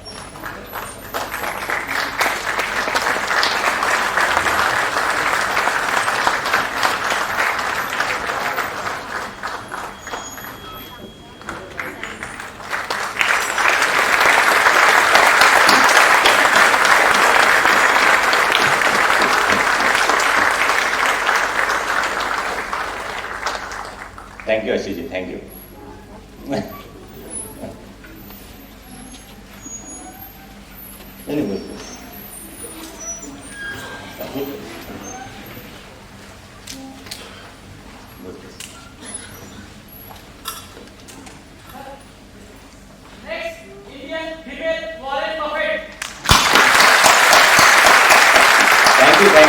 Thank you so much. पर ये बच्ची ने ना हमें सोचने पे मजबूर कर दिया कि ऐसे नेक्स्ट जनरेशन के लिए कुछ करना चाहिए। और ये बहुत इंपॉर्टेंट है कि नेक्स्ट जनरेशन जल्दी पढ़े, जल्दी फाइनेंस का सब्जेक्ट मालूमात हो और फाइनेंशियली इंडिपेंडेंट बने। ये बहुत इंपॉर्टेंट है। जितना जल्दी आप सीखते हो उतना जल्दी आप कैप्चर कर पाओगे। तो आप फॉर एग्जाम्पल, आप में से एट रियल फाइनेंस कौन से एज में आपको पता चला, कौन से एज में आपने रियल इन्वेस्टिंग करना चालू किया, कौन से एज में आपने एक्चुअल इक्विटी म्यूचुअल फंड्स में इन्वेस्ट करना चालू किया, कौन से एज में आपने एक्चुअल लॉन्ग टर्म शेयर्स जो अच्छे थे वो हमारे पोर्टफोलियो में है और खराब शेयर्स हमने निकाले। देखिए मैंने क्वेश्चन एकदम सही पूछा है। हम शेयर्स तो लेते हैं 100 रुपए में, एग्जाम्पल के तौर पे 120 130 हो जाता है, हम खुश हो जाते हैं क्योंकि बैंक इंटरेस्ट 5% 6% होता है, उधर हमें 30-40% मिल गया, हम बेच देते हैं। दूसरा 100 वाला शेयर जो 50 हो जाता है 40 हो जाता है, वो हमारे लॉन्ग टर्म पोर्टफोलियो में रहता है। हाँ या ना? करेक्ट। तो ये नॉलेज अगर आप में आ गया तो ये कभी नहीं होगा, और मैं गारंटी के साथ बोलूंगा कि जानवी के साथ तो बिल्कुल नहीं होगा, क्योंकि उसको मालूम है कौन से शेयर रखने हैं कौन से नहीं रखने हैं। मैंने उनको फिर इतना सारा उन्होंने होमवर्क किया था, तो मैंने उनको टेक्निकल एनालिसिस का वर्कशॉप करने के लिए इनवाइट किया। एंड एक बात कहनी बहुत इंपॉर्टेंट है, उनके फैमिली के बारे में मैं बात करना चाहता हूं। उसके पिताजी Ashish ji is a tailor who works for someone. He does not have his own business, so not a sound financial background. उसके बावजूद इसकी जिद देखो, जो बहुत इंपॉर्टेंट है। So I invited her for uh technical analysis workshop. हर रोज वो एनालिसिस करती है, हमें भेजती है बराबर है कि नहीं, और हमारे पास से आंसर लेती है कि वो एनालिसिस बराबर है नहीं है। अगर नहीं है तो हम बोलते हैं कि क्या गलती हुई है, पर गलती आज तक उसने की ही नहीं है। So that was something that was beyond my imaginations, और इससे हमने सोच बदली है और टेक्निकल एनालिसिस नेक्स्ट जनरेशन के लिए हमने इंट्रोड्यूस किया है। आप में से 80% लोगों ने हमारा टेक्निकल एनालिसिस का वर्कशॉप किया है। अगर आप आपके बच्चे को भेजते हो तो 50% फीस में हम उनको टेक्निकल एनालिसिस सिखाएंगे। मैं बोल रहा हूं ये अच्छी आदत हमारे बच्चों में लगानी ही चाहिए। जितने जल्दी आप वो टेक्निकल एनालिसिस सीखोगे, YouTube पे सीखना कोई मतलब नहीं है, मैं बोल रहा हूं फ्री में कोई भी एनालिसिस आपको क्लियर आइडिया नहीं देगा। प्रॉपर अल्टर्ड थ्योरी सीखनी चाहिए, जिस तरीके से आप एक्चुअल लॉन्ग टर्म के बारे में बात कर सकते हो। टेक्निकल एनालिसिस नॉर्मली ऐसा देखा जाता है कि सवेरे 9:30 में बाय करो और 12 बजे बेच के निकल जाओ। नहीं, हमारा टेक्निकल एनालिसिस है इन्वेस्टिंग का टेक्निकल एनालिसिस। हम 3-3 साल भी रुकते हैं स्टॉक में। तो इस तरीके से किस तरीके से ये एनालिसिस करना चाहिए, ये सीखना बहुत इंपॉर्टेंट है। तो ये हमारा अनाउंसमेंट है कि आपके बच्चों को प्लीज इस वर्कशॉप में भेजिए, उनको एक्सपोज कीजिए। जितना जल्दी एक्सपोज करोगे उतना उसका फ्यूचर ब्राइट रहेगा। इसका ये मतलब नहीं होता है कि ये स्टॉक मार्केट में सट्टा करना लगेगा, बिल्कुल नहीं। हम इन्वेस्टिंग सिखाते हैं, ट्रेडिंग बिल्कुल नहीं सिखाते। So it is all about शाम को 6:30 के बाद आपका एनालिसिस करो, आपके बाय ऑर्डर्स अपने ब्रोकर के पास डाल के दो, और अपना जो कुछ स्कूल कॉलेज या आप अगर जॉब कर रहे हो वो आप करते रहो। स्टॉक मार्केट ड्यूरिंग मार्केट आज देखना ही नहीं है, ये प्राइमरी रूल है टेक्निकल एनालिसिस इन्वेस्टिंग में। तो वो वर्कशॉप अपने बच्चों को भेजो करने के लिए। ओके, ये अच्छी आदत लगनी चाहिए। और दूसरी जो चीज हमने की है वो है financial literacy for next generation. Financial literacy होनी ही चाहिए, क्योंकि आज तक मैं चैलेंज के साथ कहता हूं, अगर सीए कोई नहीं है, यानी एक्सेप्ट फॉर सीएस, कि लोगों को मालूम ही नहीं होता कहां पे लोन लेना चाहिए, कहां पे लोन नहीं लेना चाहिए, कैसे दूसरों के पैसे से हमारा पैसा और बढ़ाया जाए, किस तरीके, कब अपनी पहली गाड़ी लेनी चाहिए, कब पहला घर लेना चाहिए, कितना फाइनेंस होने के बाद क्या करना चाहिए। ये बेसिक्स ऑफ फाइनेंस है, ये हम सिखाएंगे। ये 2 आवर का वर्कशॉप है, ऑनलाइन वर्कशॉप है। ओके, मैं वेबसाइट खोलता हूं।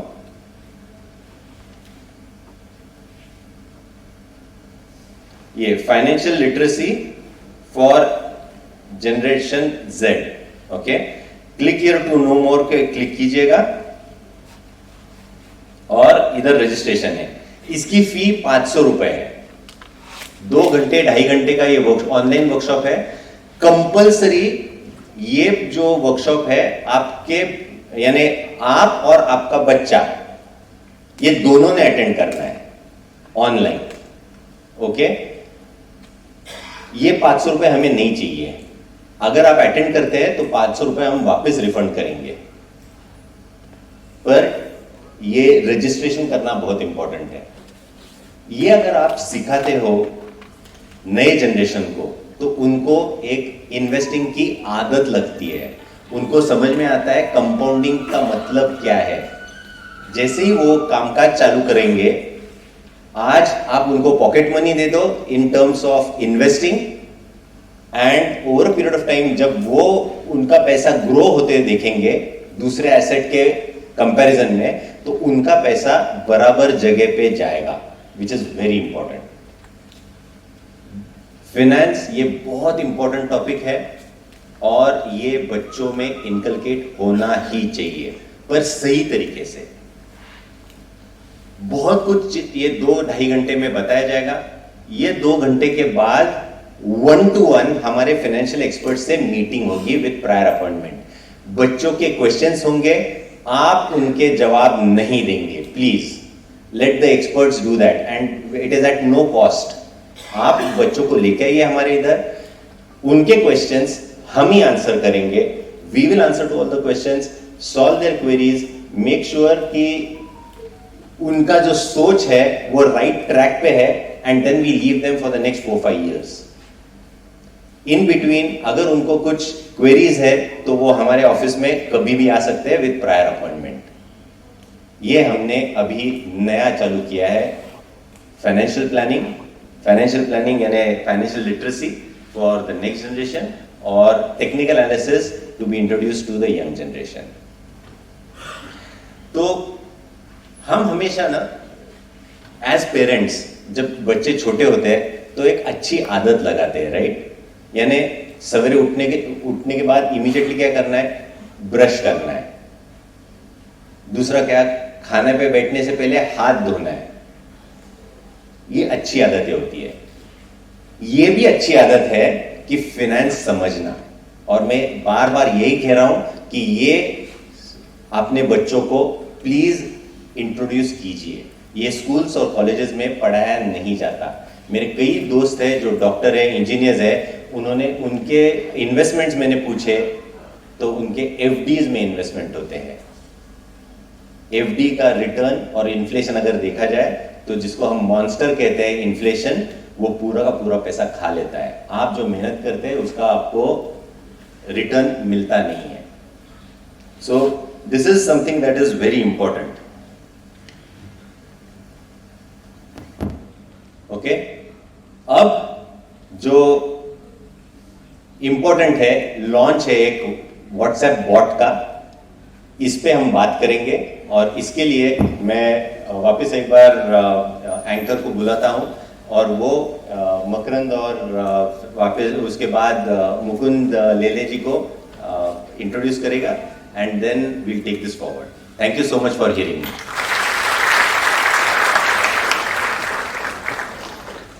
धन्यवाद किरण सर, अपना अनमोल ज्ञान साझा करने के लिए।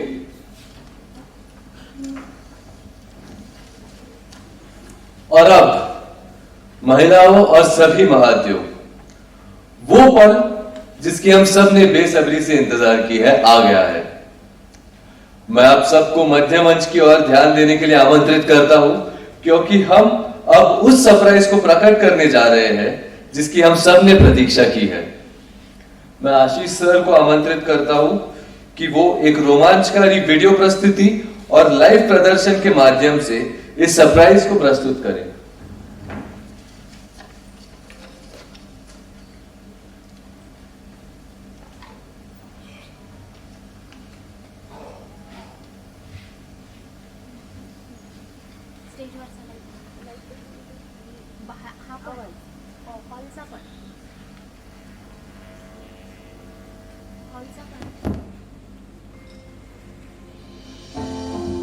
सपने हर कोई देखता है, इच्छाएं सभी को होती है, किसी का सपना है एक बड़ा आलीशान घर हो अपना, तो कोई चाहता है एक बड़ी लग्जरी कार।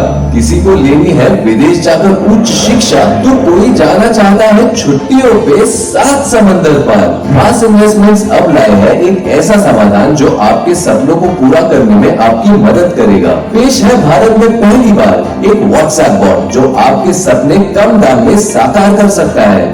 अब निश्चिंत होकर अपने सपने देखिए और मास इन्वेस्टमेंट्स के साथ उन्हें पूरा कीजिए।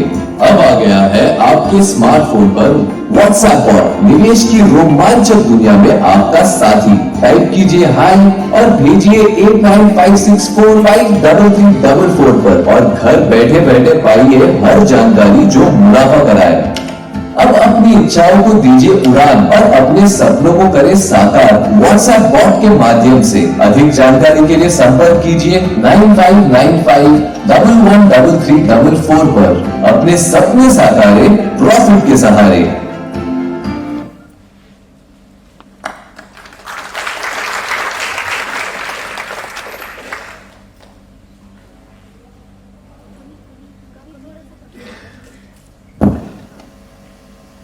Thank you Ashish sir.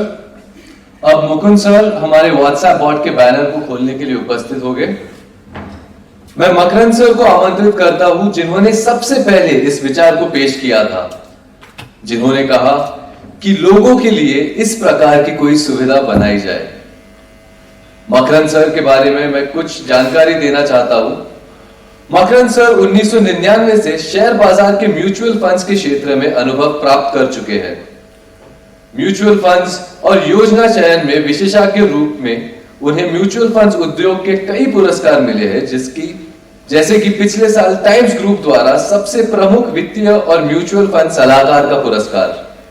इसके अलावा महाराष्ट्र के प्रमुख समाचार पत्र में वो नियमित संवाददाता है। तो चलिए जोरदार तालियों के साथ स्वागत करते हैं मकरंद सर का।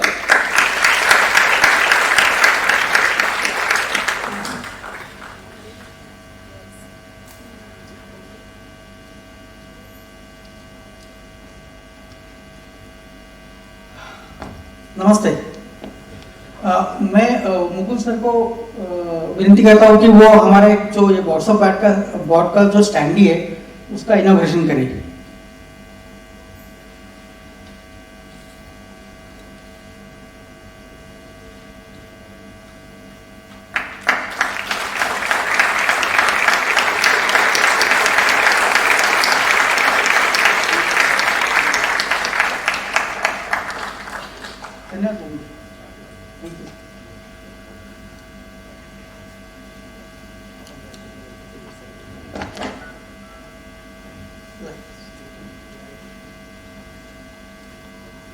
नमस्ते देवी और सज्जनों।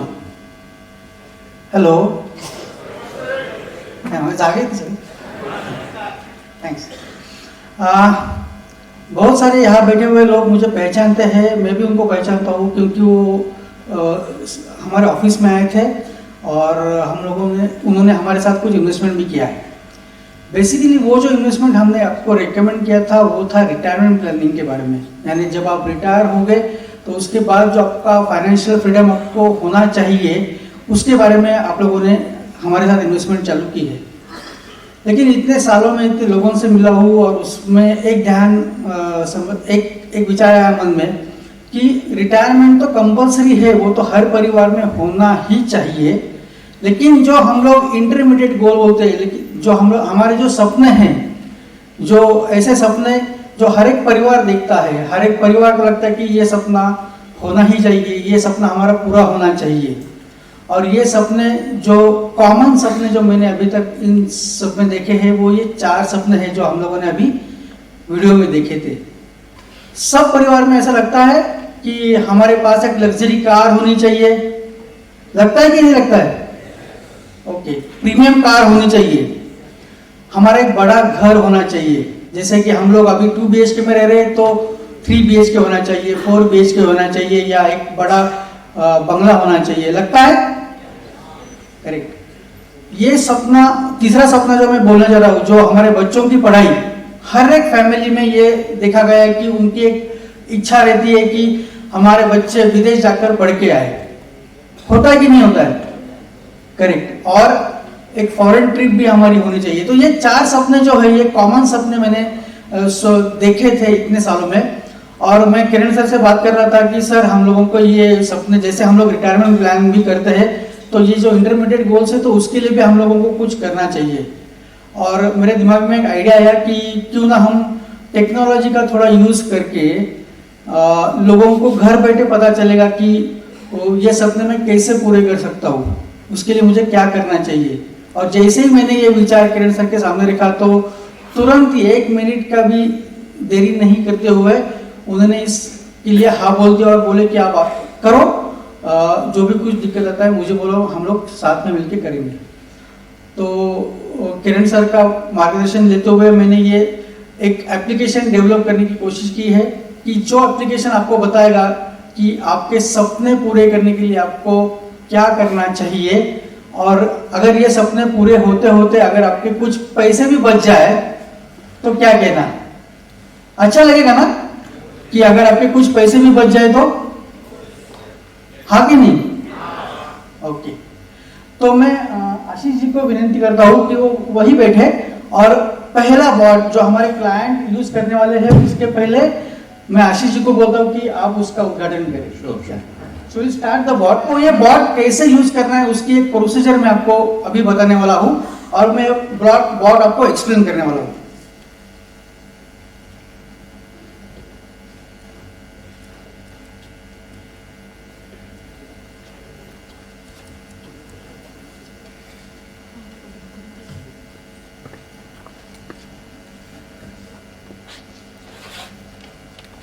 लाईट बंद करा स्टिचची।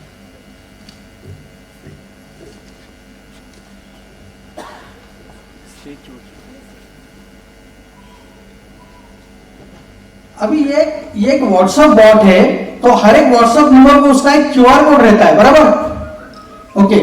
तो ये व्हाट्सएप बॉट का क्यूआर कोड है और उसके नीचे लिखा हुआ उसको बॉट का नंबर है।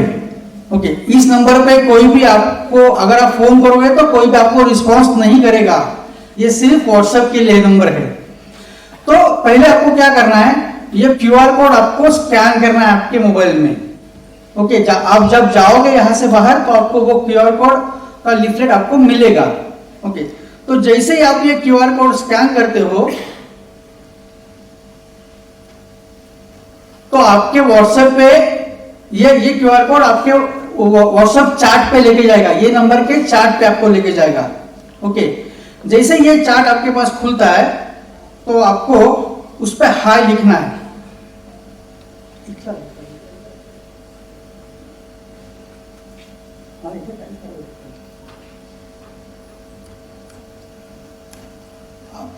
आपको यहां पे हाई लिखना है।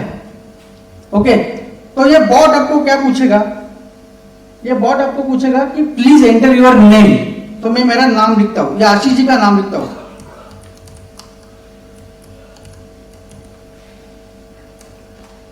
ओके। आपको नाम टाइप करना है, करेक्ट। फिर ये बॉट आपको पूछेगा कि आपका मोबाइल नंबर डालो।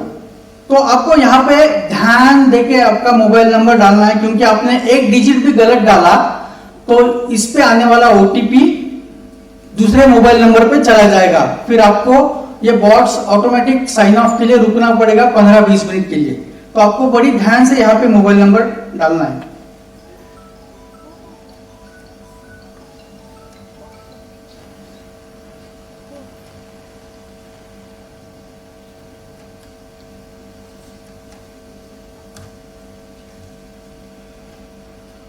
तो मोबाइल नंबर डाला आपने, तो मोबाइल नंबर डालने के बाद आपके मोबाइल पे आपको एक ओटीपी आएगा।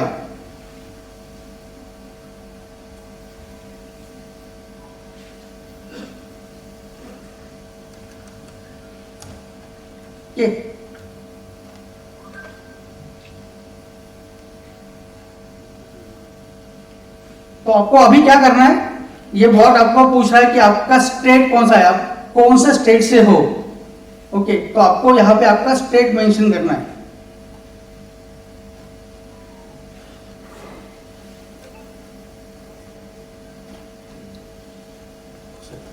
यहाँ पे गलती से वेस्ट बंगाल हो गया, हम लोग महाराष्ट्र से हैं। महाराष्ट्र कर दीजिए। फिर जो 4 सपने हम लोगों ने देखे थे, चार सपने हम लोगों ने यहाँ पे है, तो वो 4 सपनों का आपको ऑप्शन देगा कि आपको कौन सा सपना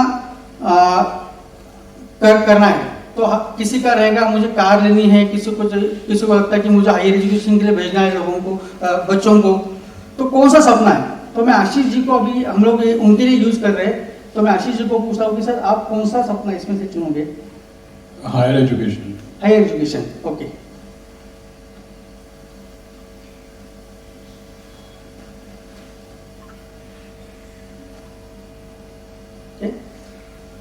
तो और यहाँ पे आपने टाइम फ्रेम लिखा है कि आपने तो हायर एजुकेशन अपने आपके किड के लिए तो चुना है, लेकिन कितने साल के बाद आप उसको भेजने वाले हो, तो उसका टाइम फ्रेम क्या है हायर एजुकेशन के लिए। तो यहाँ पे ऑप्शन आएंगे। अभी 4 साल का है, तो आप समझिए अभी वो 4 साल का है, करेक्ट। 15 साल और 15 साल के बाद, ओके। यहाँ पे जो हम लोगों ने ये टेन्योर दिया है, ये मिनिमम 3 साल के आगे का टेन्योर है। तो जो भी कुछ आपका सपना रहेगा वो 3 साल के ऊपर का होना चाहिए, यानी 3 साल का टाइम फ्रेम मिनिमम उसको होना चाहिए। तो सर ने बोला कि 15 साल के बाद उनको भेजना है।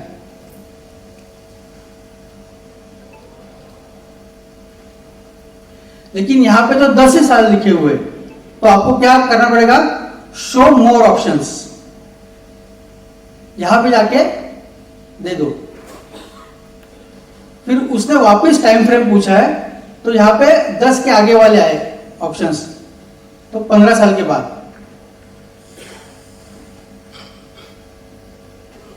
करेक्ट। तो आपके ड्रीम को 15 साल के बाद आपको उसको हायर एजुकेशन के लिए भेजना है।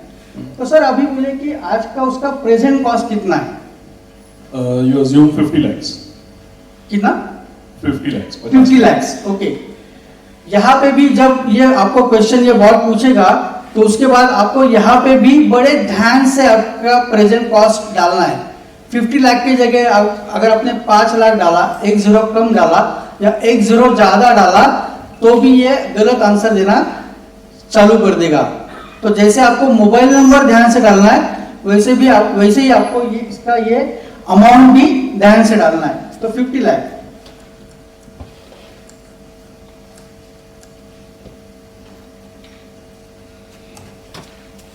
$50 लाख। तो सर को उनके बेटे को, आशीष जी को, उनके बेटे को 15 साल के बाद हायर एजुकेशन के लिए भेजना है, जिसका आज का खर्चा है 50 लाख रुपए। लेकिन सर 15 साल के बाद उस ड्रीम का वैल्यू होगा 1,58 लाख रुपीज, करेक्ट। तो भेजना कैंसिल करेंगे या भेजना है? नहीं, करना पड़ेगा ना, भेजना तो है, करेक्ट, भेजना तो है हायर एजुकेशन के लिए, लेकिन उसका फ्यूचर वैल्यू इतना है। हम लोगों को यही नहीं पता होता कि हमारा जो ड्रीम है उसका फ्यूचर वैल्यू कितना हो सकता है। तो ये बॉट ऑटोमेटिकली आपको ये कैलकुलेट कर देगा। हम लोगों ने क्या किया, इस बॉट में जो एजुकेशन इंडस्ट्री है या रियल एस्टेट इंडस्ट्री है, उसके सारे इंडस्ट्री के एवरेज इन्फ्लेशन लेके यहाँ पे डाले। तो ये एवरेज इन्फ्लेशन के हिसाब से आपका बॉट का वैल्यू, आपके ड्रीम का वैल्यू आता है 1,60 लाख के आसपास, ओके। तो अभी ये आपको करना है पूरा, तो सर आपको थोड़ा इन्वेस्टमेंट करना पड़ेगा जी। तो आप कैसे इन्वेस्टमेंट करोगे? यहाँ पे ऑप्शन दिया है, आप मंथली इन्वेस्टमेंट करोगे या वन टाइम इन्वेस्टमेंट आप करोगे? मंथली इन्वेस्टमेंट करोगे, ठीक है।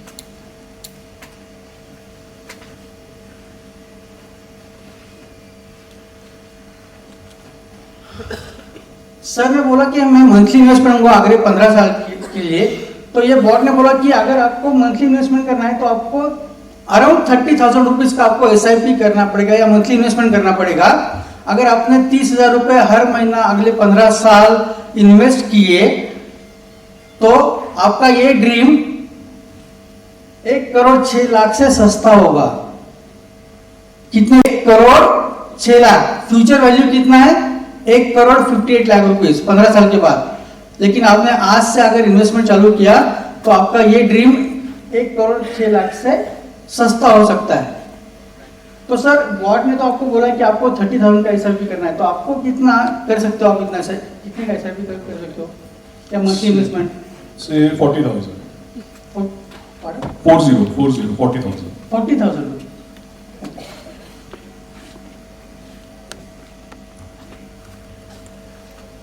तो आशीष सर रेडी है 40,000 रुपीज का SIP करने के लिए। ज्यादा हो गया इसलिए बोल रहे हैं क्या? नहीं,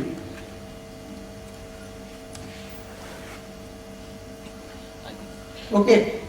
तो सर आप अगर 40,000 रुपीज का इन्वेस्टमेंट करने के लिए तैयार हो तो आपका फ्यूचर वैल्यू इस 40,000 रुपीज के इन्वेस्टमेंट का फ्यूचर वैल्यू होगा 2,22,00,000 रुपए। तो आपको तो शॉर्टफॉल नहीं आ रहा है, आपको तो सरप्लस अमाउंट आ रहा है, राइट। करेक्ट। तो अगर ये आपको एग्जीक्यूट करना है तो ये उनका क्या हुआ, उनका सरप्लस अमाउंट आया। उनको चाहिए कितना था, 1,60,00,000 रुपए, लेकिन उन्होंने जो इन्वेस्टमेंट चालू किया उसका वैल्यू कितना हुआ, 2,22,00,000 रुपए। तो वो उनका सरप्लस अमाउंट आया। तो अभी अगर आपको ये ड्रीम फुलफिल करना है तो उसके लिए आपको कुछ प्रोसीजर करना पड़ेगा। तो आप हमको अनुमति देंगे कि हम आपको कॉल करके वो सारा बता देंगे? यस। Yes, thank you. जैसे ही आपने यस बोला तो हम लोग आपको पूछेंगे कि आपको कौन सी डेट पे कॉल, कौन सा डेट आपको प्रेफरेबल है कॉल करने के लिए। तो आपको यहाँ पे 4 दिन आएंगे। तो सर कौन से डेट पे आपको कॉल आना प्रेफरेबल करेंगे? 6 जुलाई। 6 जुलाई, ओके।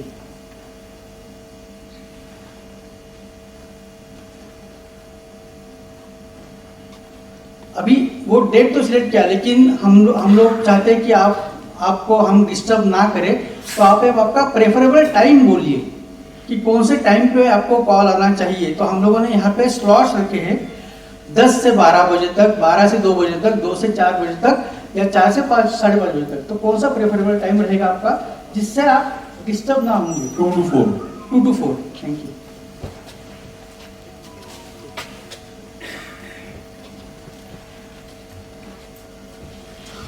Thank you sir. तो अभी हम लोगों को ये पता चला कि हम लोगों को कितना मंथली इन्वेस्टमेंट करना चाहिए और वो कैसे एग्जीक्यूट करना है, वो हमारे ऑफिस से आपको कॉल आएगा, फिर आप उनको बोल दीजिए। सो ये बॉट आपको ये बताएगा कि आपको कितना अमाउंट करना चाहिए और आपका कितना पैसा बचता है। और मैं गर्व के साथ नहीं लेकिन अभिमान के साथ कह सकता हूँ कि ये ऐसा इंफॉर्मेशन सोशल मीडिया पे देने वाली हमारी पहली कंपनी है भारत की। ऐसा ऐप अभी तक भारत में किसी के पास नहीं है। सो मैं सब लोगों को विनती करता हूँ कि आप जाते समय आपको इसका लिफलेट तो मिलेगा गेट पे, तो हर एक लोग ने, हर एक परिवार ने ये सर्विस यूज़ करनी चाहिए और आपके सपने पूरे करने चाहिए। तो जैसे इस बॉट का टैगलाइन है, अपने सपने साकारे प्रॉफिट के सहारे। तो मुझे सब लोगों से आशा है कि आप लोग इसका यूज़ ज़रूर करेंगे और अपने दोस्तों को, अपने परिवार को, परिवार के लोगों को, सबको ये इसका यूज़ करने के लिए बोलेंगे। Thank you so much sir.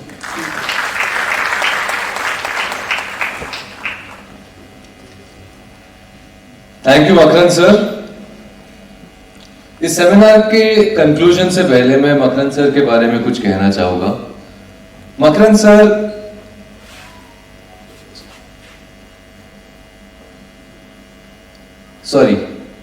Mukund sir का इंट्रोडक्शन रह गया था, तो मैं मुकुंद सर के बारे में कुछ कहना चाहूंगा। मुकुंद सर सकाल मीडिया ग्रुप के साथ पिछले 30 वर्षों से काम कर रहे हैं। वर्तमान में वो सकाल मनी मैगजीन के निवासी संपादक है, जो व्यक्तिगत वित्त को समर्पित एकमेव मैगजीन है। वो व्यक्तिगत वित्त के क्षेत्र में विशेष उत्साही है। उन्होंने इस विषय पर कई लेख लिखे हैं और वित्त के निवेश और क्षेत्र में प्रमुख व्यक्तिगण से साक्षात्कार भी किया है। तो फिर एक बार मुकुंद सर और मकरंद सर दोनों के लिए जोरदार तालियां।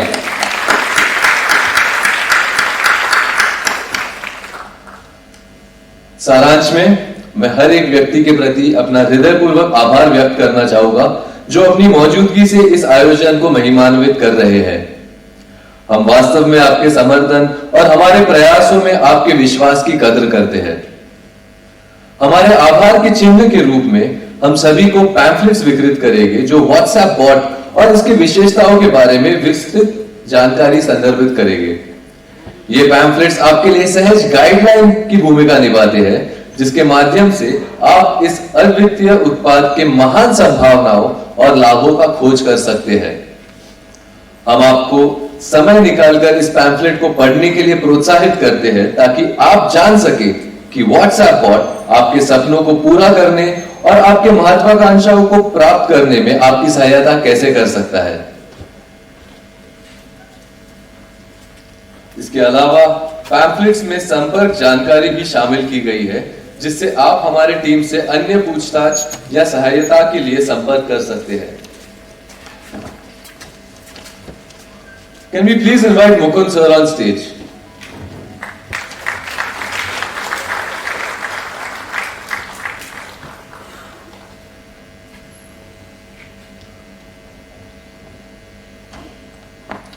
नमस्कार। मंच पर उपस्थित सभी एक्सपर्ट्स और मास्टर्स और यहाँ छुट्टी के दिन यहाँ पे उपस्थित आप सब लोगों का मैं पहले आभार व्यक्त करता हूँ और विशेषतः मैं मकरंद सर का पहले आभार व्यक्त करना चाहता हूँ क्योंकि उन्होंने मुझे यहाँ बुलाने के लिए यहाँ पे बुलाया और आमंत्रित किया एक अच्छे अवसर पर। मुझे लगता है कि जब धोनी और विराट कोहली जब खेलते हैं तो उसके बाद किसी और दूसरे बैट्समैन को बैटिंग नहीं करनी चाहिए। मैं भी आपका समय ज़्यादा नहीं लूँगा और किरण सर और आशीष सर ने यहाँ पे जो बात की है उसी का रेफरेंस देकर मैं बात करना चाहता हूँ कि राइट टाइम और राइट प्लेस। तो मैं समझता हूँ कि हम सभी यहाँ पे राइट टाइम और राइट प्लेस पे आप यहाँ पे इकट्ठा हुए हैं क्योंकि 2 दिन पहले ही मार्केट ने सर जैसे किरण सर ने बोला कि हाई बनाया है, तो इस समय लोगों को लगता है कि चलो हाई बन गया है, अभी मार्केट से निकल जाएंगे प्रॉफिट बुक करके। लेकिन मैं आपको बताना चाहता हूं कि किरण सर सकाल मीडिया ग्रुप के साथ बहुत साल से जुड़े हुए हैं, शायद 20-22 साल, और मुझे आज सौभाग्य प्राप्त हुआ है कि उन्होंने अपना सक्सेशन प्लान भी बताया है आज। तो उनका बेटा ऋत्विक जो अभी उसने किरण सर का हम सकाल में आपने शायद पढ़ा हुआ कि बहुत साल वो हमारे यहाँ कॉलम लिखते थे और रिसेंटली इस साल उनका बेटा ऋत्विक उसका भी हमने कॉलम स्टार्ट किया है। आप डेली न्यूज़पेपर में सकाल में पढ़ते होंगे, धन की बात में अल्टरनेट मंडे वो भी पब्लिश होता है। तो ये मेरे लिए भी एक सौभाग्य की बात है। तो जैसे आशीष सर ने बताया कि वॉरेन बफेट का उन्होंने एग्जाम्पल भी दिया, उसके बाद उन्होंने इंडिया ग्रोथ स्टोरी के बारे में बताया, पॉपुलेशन के बारे में बताया, यंग जनरेशन के बारे में बताया, उसका जो बेनिफिट होने वाला है फ्यूचर में उसके बारे में बहुत सारे तथ्य उन्हें यहाँ पे रखे। मैं उसके बारे में ज़्यादा नहीं बोलूँगा, लेकिन वहाँ से आपको पता चला होगा कि इंडिया की ग्रोथ स्टोरी इंटैक्ट है, बहुत आगे बढ़ने वाली है। नेक्स्ट 5 और 7 ईयर्स का प्रेडिक्शन भी किरण सर ने किया है क्योंकि किरण सर के प्रेडिक्शन बहुत सही निकलते हैं, ये हमने देखा है। इससे भी पहले 2008 में भी मैंने देखा है, मेरे ऑफिस में भी मेरे सहयोगी जो बात करते थे उनको लगता था कि इतना मार्केट नीचे नहीं आएगा, लेकिन उस समय हम पब्लिश करते रहे उनके आर्टिकल्स। उसके बाद उन्होंने कुछ साल बाद 40,000 का भी एक प्रेडिक्शन किया था, तो उस समय भी लोग बोल रहे थे कि एग्जैगरेट कर रहे हैं। आज भी उन्होंने जो फिगर बताई है वो देख के भी शायद आपके मन में वही बात हो। वो जो 64,000 यानी 5 डिजिट का जो आंकड़ा आज देख रहे हो वो 6 डिजिट का कब होगा ये आपको भी नहीं पता चलेगा, और फिर हम 5-7 साल के बाद यहीं पे मिलेंगे और यही बात करेंगे। तो ये हाई कभी होता नहीं है, जो हाई आपको लगता है वो पीछे पड़ जाता है। तो मुझे लगता है कि किसी भी एसेट क्लास की बात हम करते हैं तो equity as an asset class हमेशा ज्यादा रिटर्न्स देता है, ये हमने देखा है, इतिहास उसका गवाह भी है।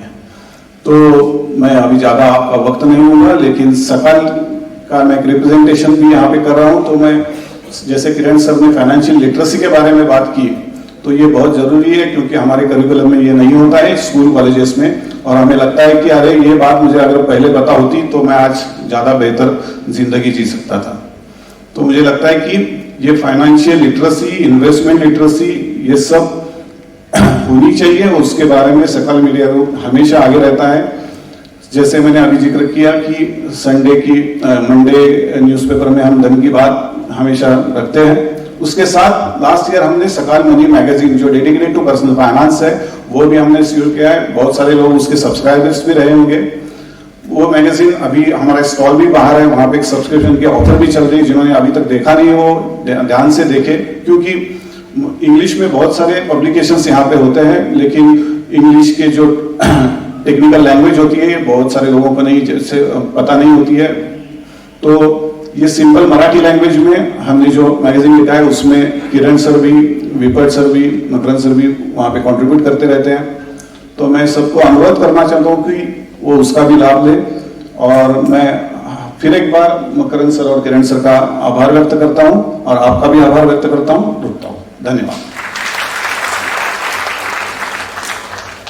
Thank you so much Mukund sir.